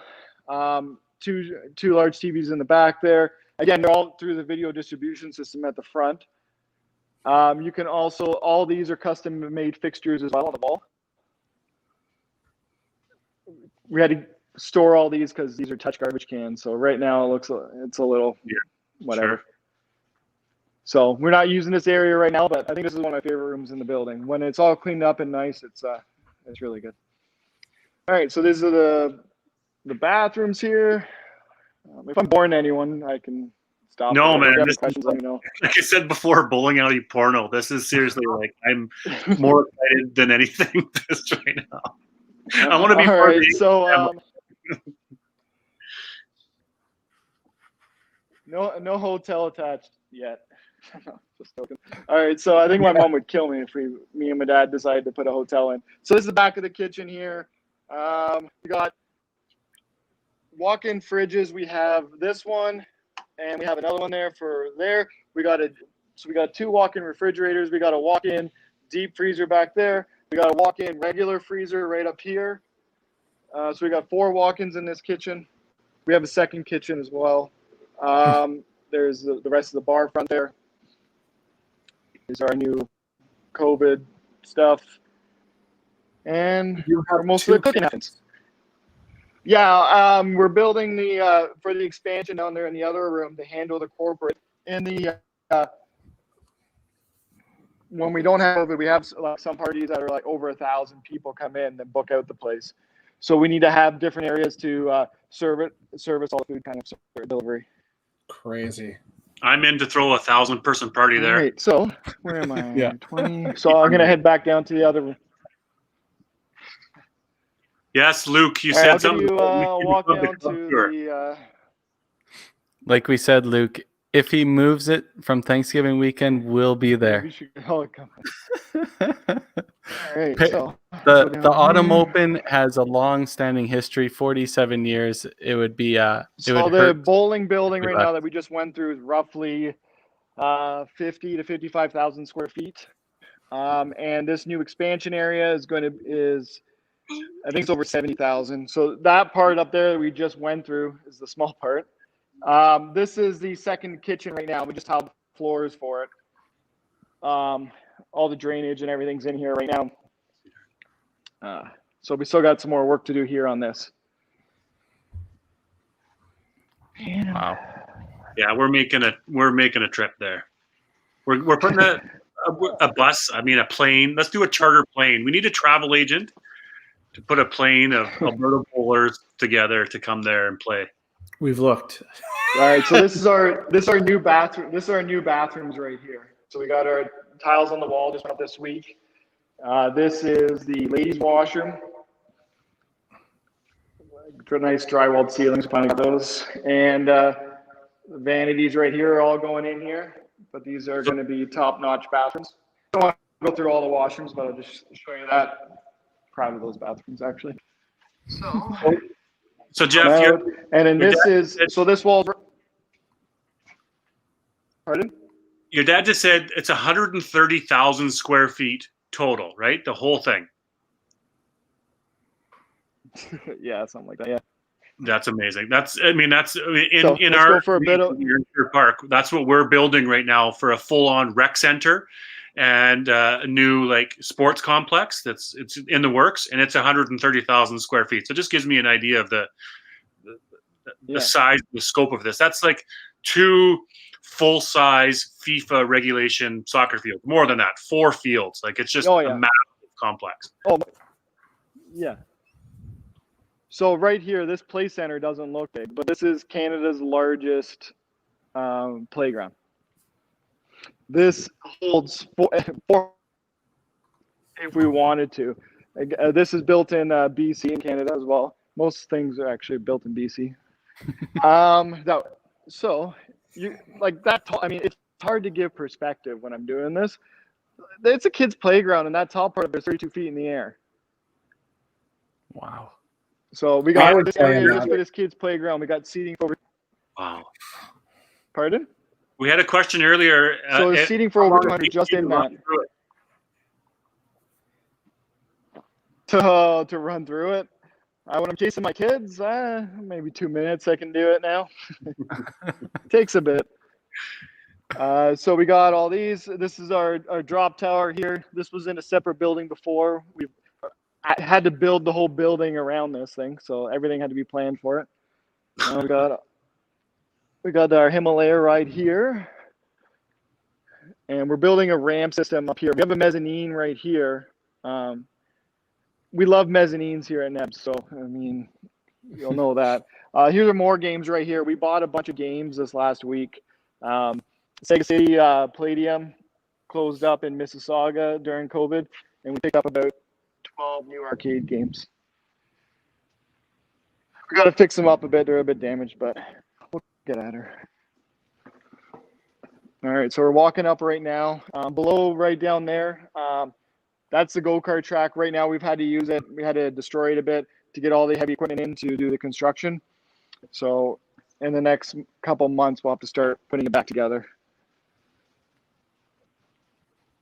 I don't know where all the lights are right now for this area, but over here we got this is our virtual reality area here. We have our 8-person dark ride system here. There's in the dark, I'll just do it first. We got a roller coaster back here. We have bumper cars. We have a kiddie ride. One second. All built on a mezzanine. Is it creepy being there by yourself sometimes? I've gotten used to it now. Like, So that's when a I was lot of programming, space. when I was programming the scoring, it was a lot of all-nighters and months on end where I just I worked because the scoring, I couldn't work on it when we're open because it was so new. So I was working like 10 at night to 6 in the morning every day just to get my code out so I could get new versions out quickly because I had a lot of problems. My mom can attest to that. She had to deal with a lot of it. Yeah, that's amazing. This is above this is so right now. Yeah, so we're above the go-karts right now. So when you're riding go-karts, there's a roller coaster going above you right here. What? This was so like we don't like it's a lot of hard work. So this roller coaster wasn't bought brand new.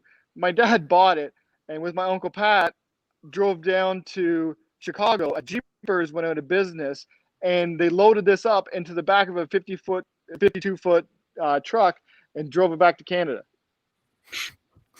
And it took us 3 years to put it back together. Are you gonna Because we had to take build us the on a mezzanine, ride? get it engineered. I don't.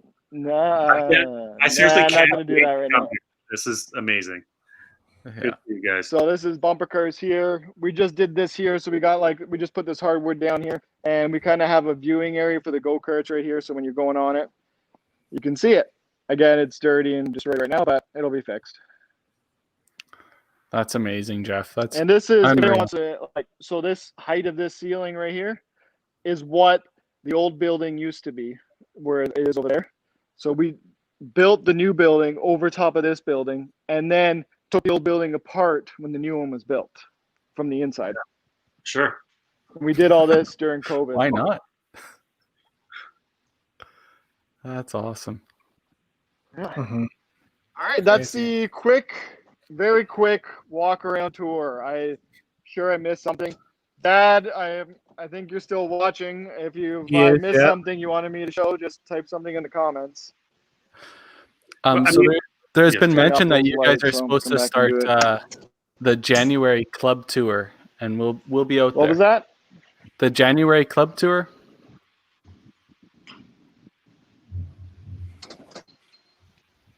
He's not it. Yeah. This is impressive. I mean, I'm, feel honored to be able to take a look to see that. all right. I've never been there before, but this is quality stuff here. Tom, good job. Jeff, to your family, this is amazing from a 5-pin bowling, nerd to see all of this and the hard work and the labor of love and the family that's doing this is unbelievable. Good job. Yeah, thank you for everything you guys do. Thanks, guys. Means a lot. No problem here. Let me 1 sec. Let me switch the camera again for a second.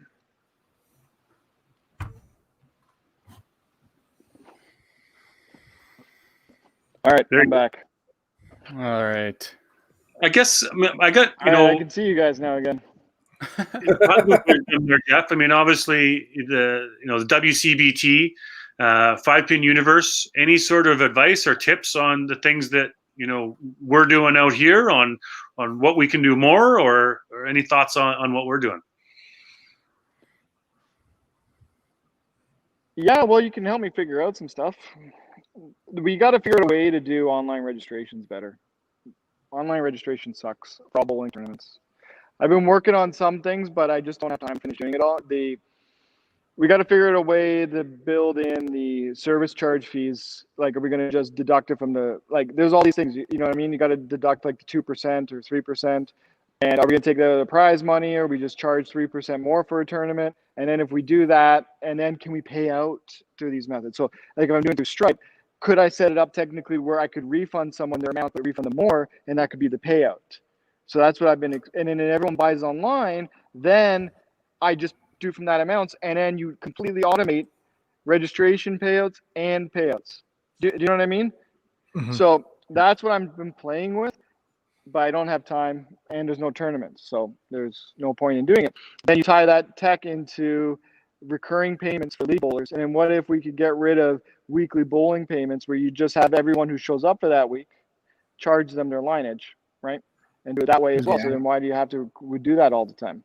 So these are all pain points that lowers the guest experience when they come to places. I took a That's page what out of 5-pin your Universe book. can help with. I don't know how to do it though. I sort of do, but not really. We took a page out of your book with the Google Docs and I didn't hear updating. Carrie there. That's right, updating scores on the website for this 8 gamer. I just see Carrie's mouth moving. I don't know what he's saying. Dang, that sucks. What Carrie was saying. Can you hear me, Jeff? I can hear everyone but Carrie. Oh, weird. Yeah. Carrie, you sound okay on our end, so I don't know. It's That's weird. all right. That's fine. What Carrie was saying, that we're taking a page out of your book right now with the Google Docs and being able to automate and update scores as fast as possible.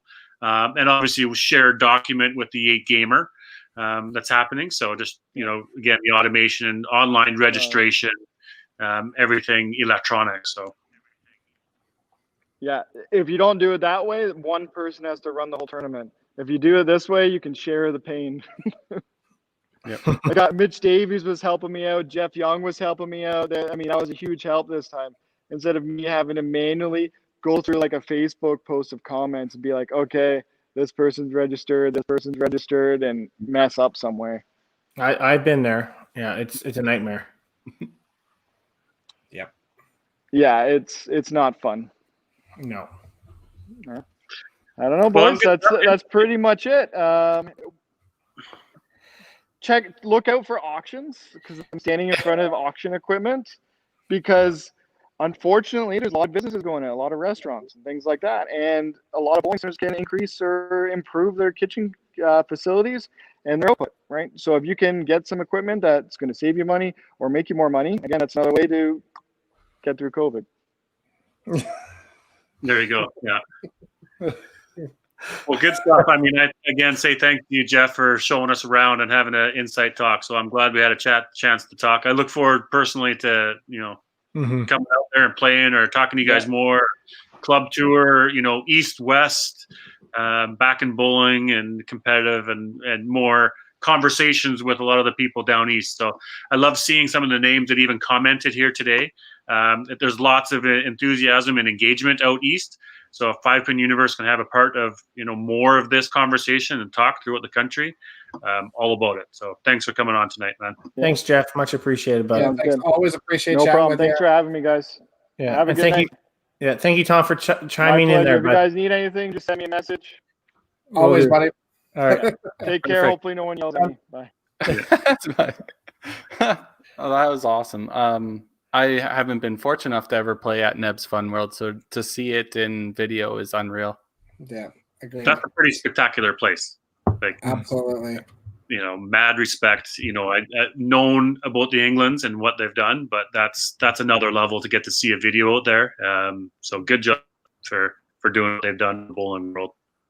Amazing. Yep, for sure. Well, all right. Thanks everybody for staying tuned and get that live tour as we got it, and sign up to Patreon or subscribe to YouTube. Do all that good stuff.